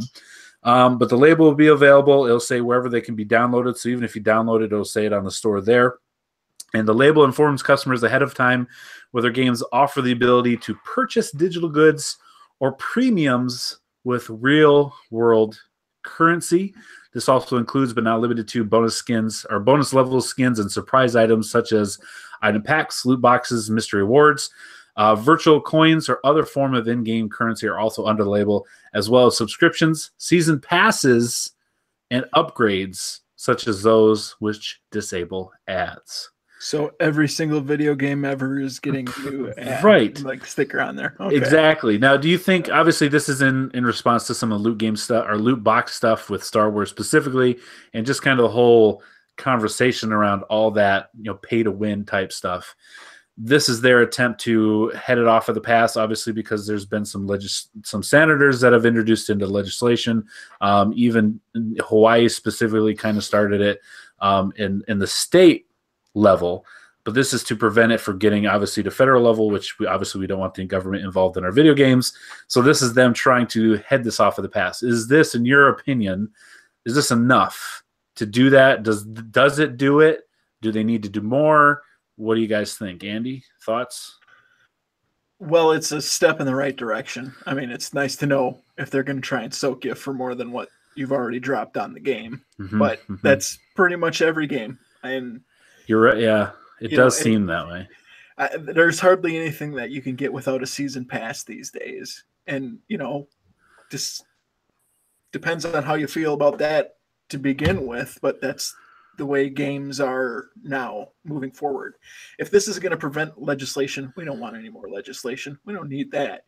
Right. So sure, if this buys us 5 years, 10 years, awesome. Put another sticker on there so people know what's going on. Go ahead. Yeah. Dave, Josh? I do think it's interesting how this is basically, like he said, going to be every game. So it doesn't, I mean, with that spurring this, you're not going to point out any of those games. They're not, because it's going to be on games that don't have loot boxes and stuff like that. It's going to be on all of them. So yeah, it really is kind of just like a way to avoid problems like that in the future. I mean, because what other problem are you fixing? They're going to buy the games anyways. Now they can just say, well, we had a warning on there. So you knew. Well, it's like, I mean, when the ESRB first started rating games, I mean, the only reason that was a thing was that there was legislation being threatened then. And so we were, they were like, well, we'll do it. We got it. Like, we'll do it ourselves. And that was enough to like calm everybody down and end that whole quote unquote crisis. But so, yeah, I feel like this is the same thing. It is going to be every single game because, think of a game that wouldn't be on. It's hard. Every single game. Like if a game has downloadable content, like, any kind of money was probably Bleed 2 is safe. Probably. Probably. Fair. But extra like, kittens. It's gonna be essentially every new video game. So it is going to do it. Like, it's just going to be like the quantity of this is going to outweigh, like, it's really going to have no effect, I think. Yeah. Except for, like, if the only effect it has is preventing national legislation, I think great, fine, do it. But as far as like being a service to consumers, like, it's every game. So you're like this. And what gets me is the ESA is supposed to be like part of the video games industry. Yep. And this seems like a very tone deaf, like, don't know much about video games move to make this blanket of a statement and be like, any game that offers, extra purchases or whatever. Like, that seems like something a legislator that doesn't know anything about video games would say. But I think they're trying to paint with the most broad. Yeah. If it prevents prevents legislation, it's not going to save anybody from being surprised by a $10 Konami save file charge, right? That your kid puts on. Like, because gosh, that was the worst one.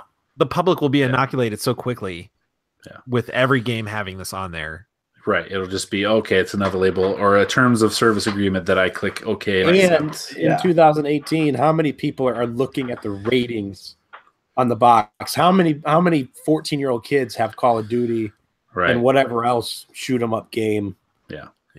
So nobody's looking at those things. No. Now, the only person that's going to look at that is a lawyer or somebody filing a suit.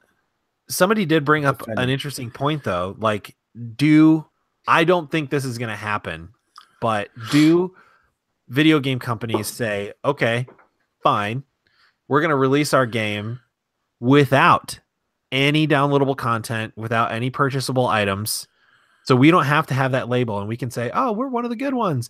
And then later on, we can suddenly decide, oh my gosh, we have more story to tell. Sure. And then add the that sticker isn't there. Yeah. But you don't have the sticker on the original version of the game. So because it's post-launch content. Interesting.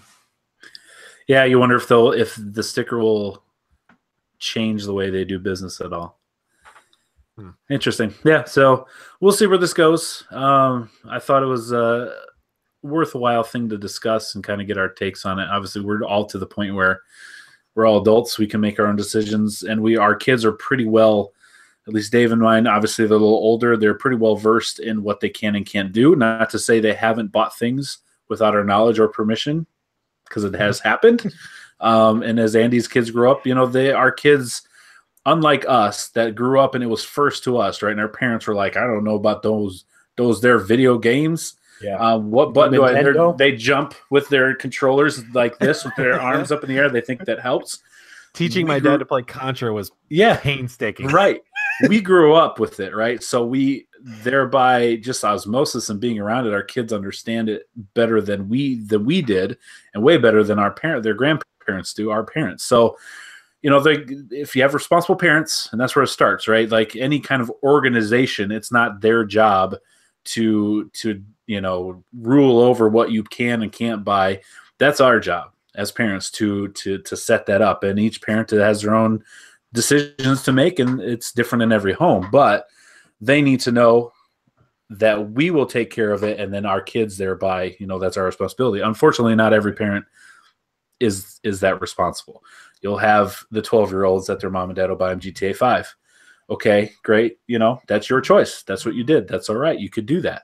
But that's not the case for everybody. But that's not up to a government or even an organization, I don't think, to make that decision. Right. So. Now, this doesn't raise the purchase age for games with purchasable content, right? No. Like, it's just an extra label. Yep. It doesn't change anything else. Wasn't that what Hawaii wanted to do? Was like games with loot boxes, they wanted to raise the purchase age to like 18 or because of gambling, right? Yeah. Okay. Yep. Okay. So, all right. Well, good discussion.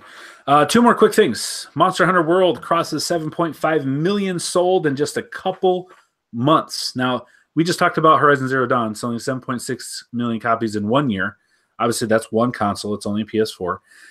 Monster Hunter World has sold that many in just a couple months. And I saw this going around, and I have this here, that it's the best-selling Capcom game ever. I didn't really believe that. Like 7.5 million is a lot, but it doesn't seem like it'd be the best-selling game ever. And I kind of did some research online, surfacely, not real deep. And it looked to me like Street Fighter 2 has sold like 19 million copies. So I don't know what the distinction is. Like they have said this, Capcom has come out and selling it. So I don't know if it's, or saying it, I don't know if it's like their fastest selling. The terms they used was best selling Capcom game ever. So I don't know if that means in this time frame or what the case may be. Fastest. What they meant was fastest. Yeah. Like a lot of those Street Fighter games have sold tons of copies. Street Fighter 2 has sold 19 million, and there was even Resident Evil. One of the Resident Evil games has sold like 9 million. And so you got the Mega Mans. Yeah, they were pretty low, believe it or not. But oh, really? Yeah, it was Street Fighter 2 and some of the Resident Evils were higher, and this was definitely up there. This was like number 3 or 4 of all Capcom games ever. But for them to say the best-selling period, I was a little surprised by. So I don't know what viewpoints or criteria they're using, but that is what they're saying. Then lastly, we talked about this for a moment as we were talking about adding things to PUBG. They did do an update here this last weekend, and they're removing the starting area where you would begin. Everyone would begin on that island, and everything was really stuttery and real bad frame rate, and there were the weapons there. You're now spread out across the map. You'll start off at different places in different pockets of smaller groups, and there are no longer weapons at the starting area either to pick up and shoot and fire.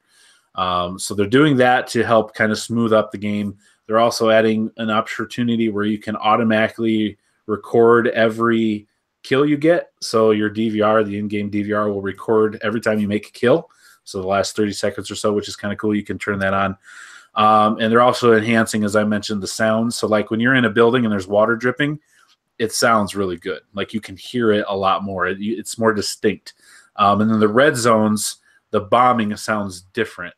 It sounds more realistic, not just loud banging noises. Like it sounds like bombs going off. Wow. And there's a lot of other little things that they adjusted to, but those were the main ones. I was wondering if this update was part of my problem the other day. Did you, Chad? Did you watch your videos? I did. The Ghost Man. Yeah, there was. I played the game just a couple days ago, and had some issues with the sound that was throwing me off. Because sound is a very important part of that game, and wearing headphones and having stereo is a very important part of that. A very important part of the game.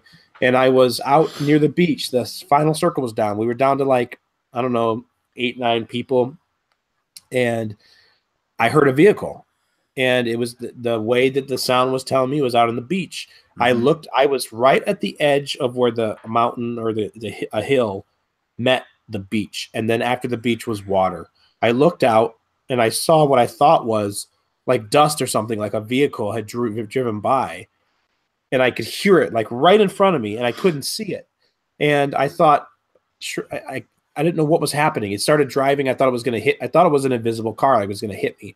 As I went back, because I recorded it, I went back and watched the video. It definitely was the sound of a car because you could hear the tires screeching when it was turning, but you could not see it. There was no place else for that car to be based on the sound than in my view range, and it wasn't there. You couldn't see it at all.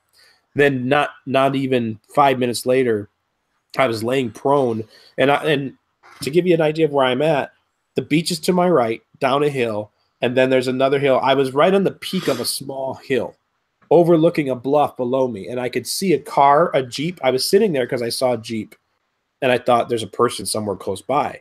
So I'm looking for this guy. All of a sudden, I start hearing him running, and he should be right in front of me. I look, I see him, or I look where I think he should be. I don't see him. I start trying to look down to see if he's running down below me. Maybe he's like under me because in the grounds, can't see him. Well, then all of a sudden, the sound goes around me like he runs around me. I turn around and it's just up the hill. There's no way he could be behind me unless he was on the hill with me, but he wasn't there. Yeah. And if he was just in front of me, he wouldn't have been on the hill. So the sound that I was hearing made absolutely no sense with what I was seeing. Then later, I got all the way. I moved forward, killed a guy, actually killed 2 guys. I was down to me and 2 other guys. One of the guys was in one of those little tiny cement huts, and I saw a bomb explode on the outside of it. So I thought to myself, both of those guys are up there, and one of them threw a bomb at him. The only other solution is if this guy randomly decided for whatever reason that he was just going to throw a bomb to like confuse people, and he was the only one up there. Because when I got shot and killed, I didn't see where it came from, and it wasn't that guy because he never came out. It was the other guy that was missing. I don't know where he was. Invisible man. I don't know if he was invisible. See, and that's where the kill cam would be handy, right? To know, okay, what did I miss? Yeah, and it was very frustrating. It was one of those. Now, all the deaths within the last 5 people is frustrating. Sure, but being pretty sure you know where everyone's at, and there's especially when there's only 2 other people, and then you get killed from seemingly nowhere. Because I was at the edge of the circle too. Right. So, don't know what happened. Very frustrating. Yeah. So I don't know if they could be or what. It did seem more. They didn't affect the visuals or anything, did they? Because it seemed more vivid to me. They did some things. I know the markers for the other players in your party and things like that are brighter. They changed those. But yeah, there are a lot of other smaller fixes that they make, and some are visual. So I almost thought that perhaps your view in third person, perhaps you were a little bit closer on your player. Maybe, or it could have just been, I don't know, the way I was sitting. I definitely could tell a difference. Yeah. Because this is the first time I played it since the update. So it's the One biggest thing that I noticed after the update that I'm not sure why they changed it, but they put bars on lots of the windows. Oh, so you can't. They did. So You're correct. you can't jump through them. Because that was always nice, jumping out of the second story of an apartment building so no one would see where you're coming from. And now some of them can't do that. It's interesting. Changes the way you play. So it's they keep tweaking. It's the biggest update they've done on the Xbox One in about a month. So just about 6 gigs, I think it was. Yeah, it was a big one. So, all right. Well, that's all the news for this week. It's going to move us into our final segment this week, brought to us by Patreon supporter and Green Lantern fan Evan Steele and his Twitch channel, Gently Accepted. He's been playing some Fortnite this week. I get the notifications when he plays online, and you should definitely go check him out playing some Fortnite. He's pretty good. All right, so what we play this week. Andy, why don't you start us off? What have you been playing lately, man? Well, pretty much just PUBG. That's about all I've gotten any time for. A couple rounds of Rocket League, but doing a lot of PUBG. Got my first chicken dinner in duo last week. Nice. Nice. So, that feeling, getting over that hurdle, that felt really good. Now try to get that in the solo is where I'm at. Get down to the last 2 and keep on getting popped, and just can't get it. Just throw your controller through the wall. And it's always so disheartening when it seems like every time it happens, it's because you do something dumb. Right. You freak out. You've got a 9-month-old that's oozing it in your lap. And you're like, come on, please, just 30 more seconds is all I need just to pin this guy down. Just anything. No, okay. Nope, that never works. Pleading doesn't work with infants. No. Yeah, they don't like to listen very well. Not very reasonable. Yeah. So not much more than that. Plunking around on a few things. Astroneer got a huge update that includes base building now, but I haven't really gotten in to try that out yet. So, Andy, I didn't know you played Astroneer. I need to talk to you at some point about Astroneer. I'm intrigued. It's so much fun. I've had so much fun with that game. Yeah, I got to talk to you about that. All right. I like the idea of that game a lot. Isn't that the game I told you that I got You've got game preview? You've got it. Yeah. Oh yeah, Dave. Yeah. Okay. That's why it does sound interesting because you talked about it too. I want to know more about it. I've read it has multiplayer, Andy. Right? Yep. Yes, sir. Yeah, we should do it. We should check it out for sure. Community game night. Hey, I like it. But there again, that's on Xbox. Yeah. Somebody needs one of those. Mm-hmm. I have a it's wedding you, Josh. anniversary coming up. There you go. Really? Get on it, Cecilia. So no pressure. Cecilia and Carlisle, put your pennies together. Okay. Good. Let's start a GoFundMe page. Put your treats together. There you go. Cool. All right. Very good. I think we could consider an Xbox One a work expense, right, for the podcast? For sure. We have Patreon. That's legitimate. Well, I'm just saying we have Patreon subscribers. I feel like we have a few bucks kicking around. We could expense. Oh, you mean you mean the Patreon pay for? We gave away a PS4 last year. So right, yeah. So we give away an Xbox One this year. I mean, it might take a little while to get the funds to that level again. Oh, I see what you're saying. Okay, I mean, unless you're going to put a little bit more in every month yourself, that might help. I'll put matching funds. Oh, matching funds. Yeah. Whoa. All right. Cool. All right. Cool. How about you, Dave? What have you been up to? You gave us some PUBG info, frustrating PUBG info already, but what else have you been up to? Yeah, I also played some Fortnite. Didn't we win with that was a couple weeks ago, wasn't it? The one with Corey? That wasn't last week. That was a few weeks ago. Yeah. Okay. Gosh, I forgot about that. I did play some more of it, a little bit single player and stuff like that. I mean, I keep just going back to how beautiful it is since they did their big visual update and they changed the map a little bit. Look good. Stuff. It looks really good, especially when you come from PUBG for a little bit. Mm-hmm. Still just as frustrating when you lose, but yeah, that's a really good game. Hugely successful game. And then I also played some Rainbow Six Siege again with my brother and cousin and one of their friends. So that's a really great game as well. Great multiplayer or cooperative multiplayer, tactical shooter. Obviously, Tom Clancy does a great job. So highly suggest it. It's a good one. That's what I play. All right, Josh. I played a few things this week. No, Josh. You play. I play a few things this week. I'm going to get to this in a second, but I totally forgot. I played that Hunt Showdown closed alpha or beta or whatever they were calling it. So I'll get to that in a second, but I played some more VR ping pong, and I have to admit on the podcast to everyone that Cecilia is now officially better at VR ping pong than I am. Oh, wow. And it makes me a little sad, but also a little proud. And she really, really enjoys it. That's cool. I feel like that's a dumb VR game to be my favorite VR game, but it has to be my favorite so far that I've played. Shout out to Jordan Steele, because he was telling me about some VR games that I need to check out. So I also downloaded Diner Duo VR, which is basically Overcooked, but in VR. And it's great. So I need to play more of that game, but it's in contention for my favorite VR game so far. So like you play it you can play two players. So the way you do it is one person is in VR and they're at the chef's station and you're like cooking all the stuff with the Move controllers. The other person has like a third person view and they're playing on the TV and they're serving what you're cooking. So you as the chef have no idea what people are ordering. So the person who's playing as the waiter has to tell you, hey, I need like a number 5 or whatever. And then you have like a menu sheet in front of you that shows you how to make a number 5. And then you make a number 5 and put it on the serving tray or whatever. Cool. It's really fun. So Cecilia and I played that for quite a while.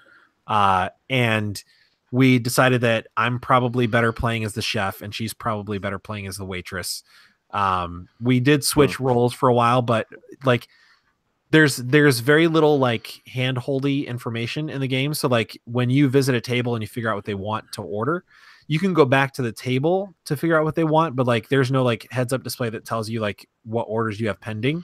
So you just kind of have to remember like where these people are and what they ordered. So it's like a lot of memory stuff. Like you have to be on top of your game. And then as the chef, you have to be like really fast with the Move controllers and like making sandwiches. And like at some point you have to just kind of remember what order things go in for certain menu items.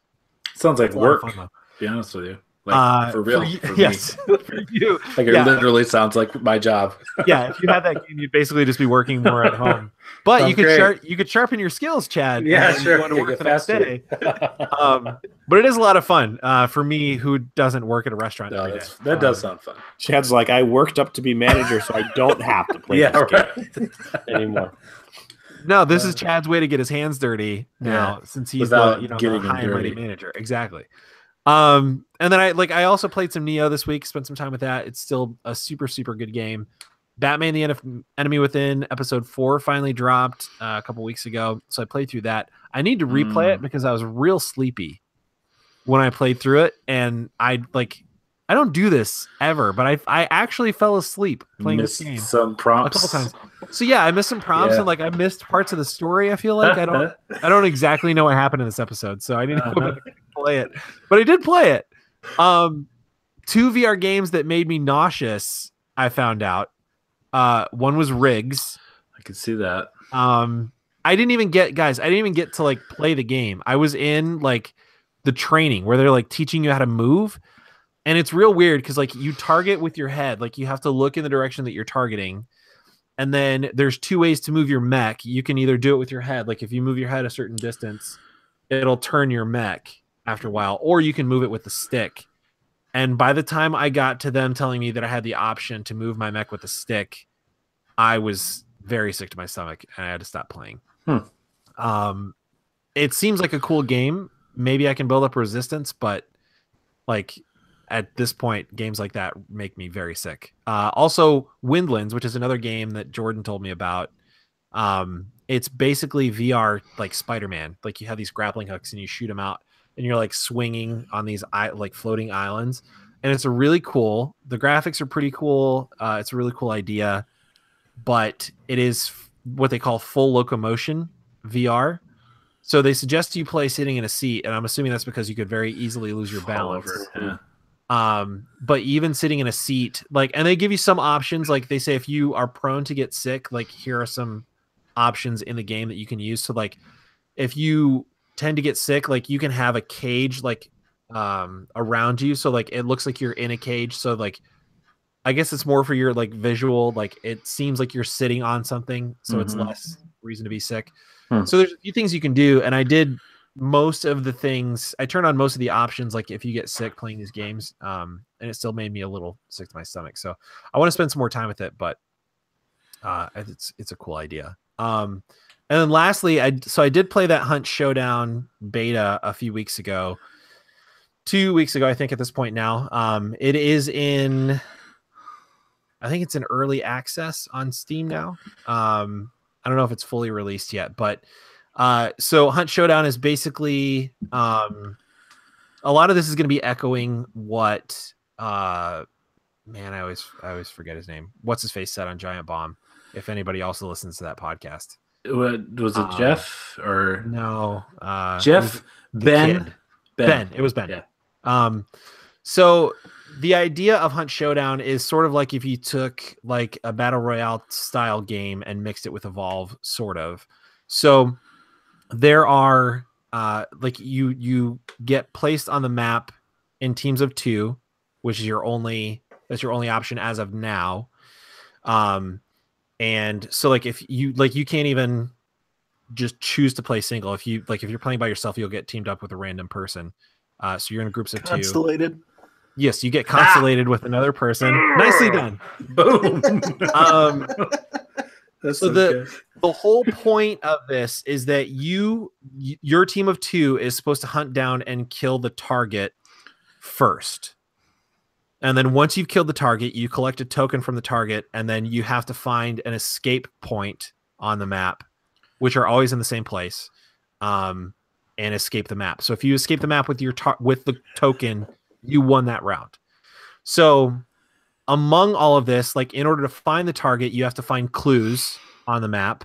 And each clue will lead you, like basically it'll narrow down where the target is more and more. Like it'll give you a radius, and it narrows further and further and further down until you have like basically the exact location that this target's going to be in. So like you could randomly run into the target if you're just like running all over the map, but like you're more than likely going to need to collect at least a few of these clues. So there are multiple teams of 2 on the map hunting down these clues and trying to kill the target. So if you see another team of 2 or just another person on the map that is not your teammate, you can kill them. So the incentive to kill other people is so that they don't get to and kill the target first. But your main goal is not really to kill the other people, it's to kill the target. So, and then in the map, there are like environmental hazards. Like there's like zombies and different things that like, there's like AI characters that can attack and kill you, and you can get swamped by them pretty easily if you let them build up. But they generally move pretty slowly. So like if they're in groups of like 3 or 4, you can knock them out pretty quickly. But so the thing I think that is interesting though is you have to collect that token and then escape. So theoretically, if you know generally where the target is, so you're like headed that way, and then you see another team has already engaged the target, and like they've got it pretty close to dying, or they've already killed it. Like you can camp out of sight and wait for them to kill the target, and then like some of these battles are pretty long, so like you may be almost out of ammo or like low health or whatever. So after these characters, after this team kills a target, you could potentially kill them off, steal the token, and then escape. So, and then I can't remember. I don't think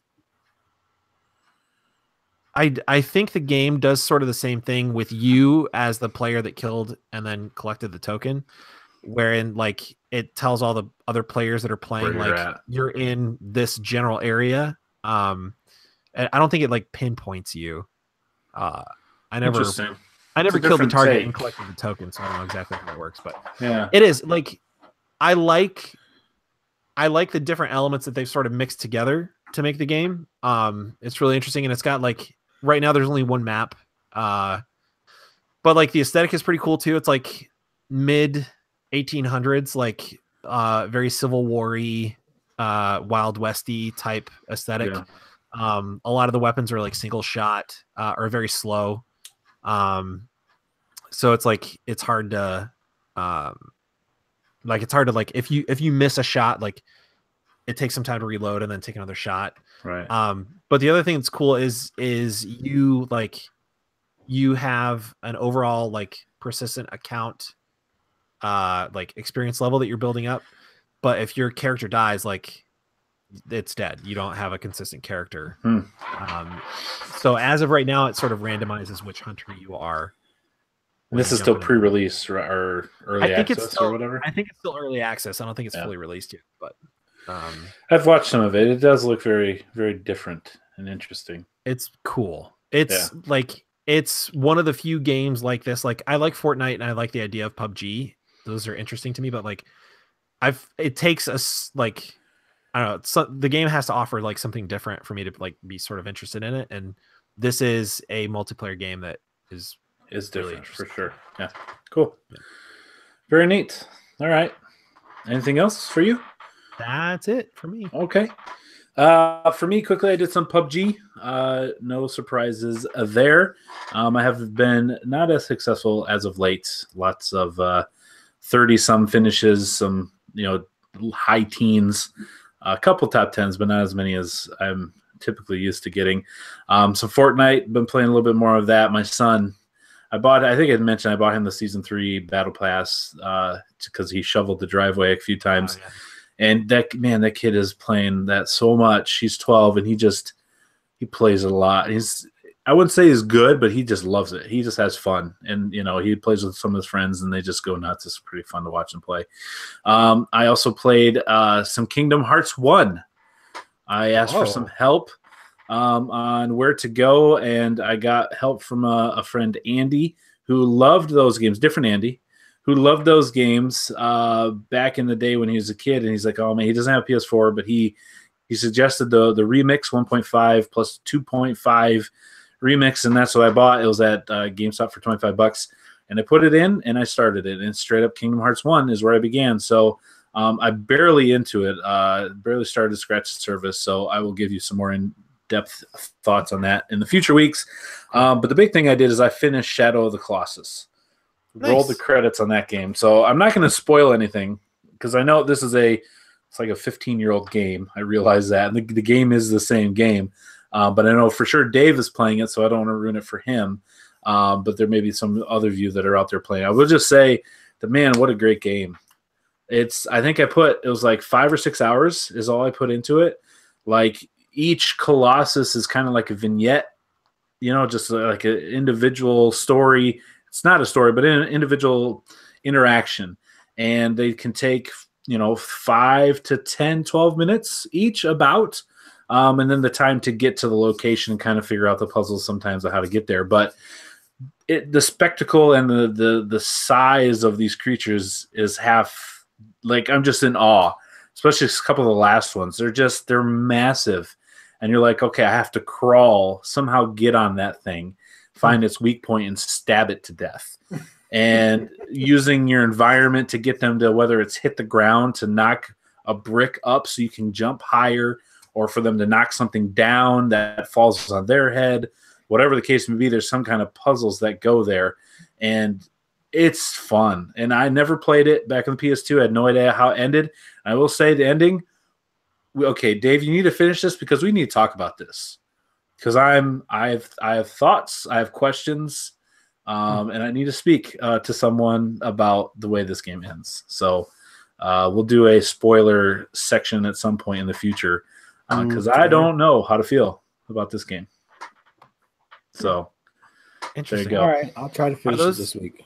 Are those boss battles like difficult? I died one time because I fell off something. Like there's a way to get to one, and I fell, and I didn't do the right puzzly thing to get past it. It's the only time I died. I never died in a battle. I would get hurt, and your health regenerates if you kind of scurry around and stay away. So it's not like you die and then you have to find something to regenerate your health. So I never died in any battle, although I did play on easy. Okay, yeah. I played on easy. I didn't play on hard. I just wanted to get through and experience the story, so I played on easy. So that may be part of it. So but that's the only time I died. It's less combat difficulty and more about like the puzzles and like figuring out how to. Yeah, there are some that don't even actually really try to attack you, or they're very lumbering. But then you get to a point where there are a couple that are really fast and definitely want to hurt you. Yeah. So it's different. None of them are the same. And it's just, I can imagine 15 years ago how awesome this game was, even more so than it is today. Even with the visuals being a little downgraded, PS2 version, just the scope and even the puzzles. This game, I get it. I get why people are like, this is like one of the best games ever, because yeah, it's pretty great. I highly recommend it if you have a PS4 to pick that up. So thank you. Yep. So that's all I played this week, and that's going to do it for the podcast. I will remind you, as always, we are part of the SueEmpire.com podcast family, and we are grateful and happy to be part of that family.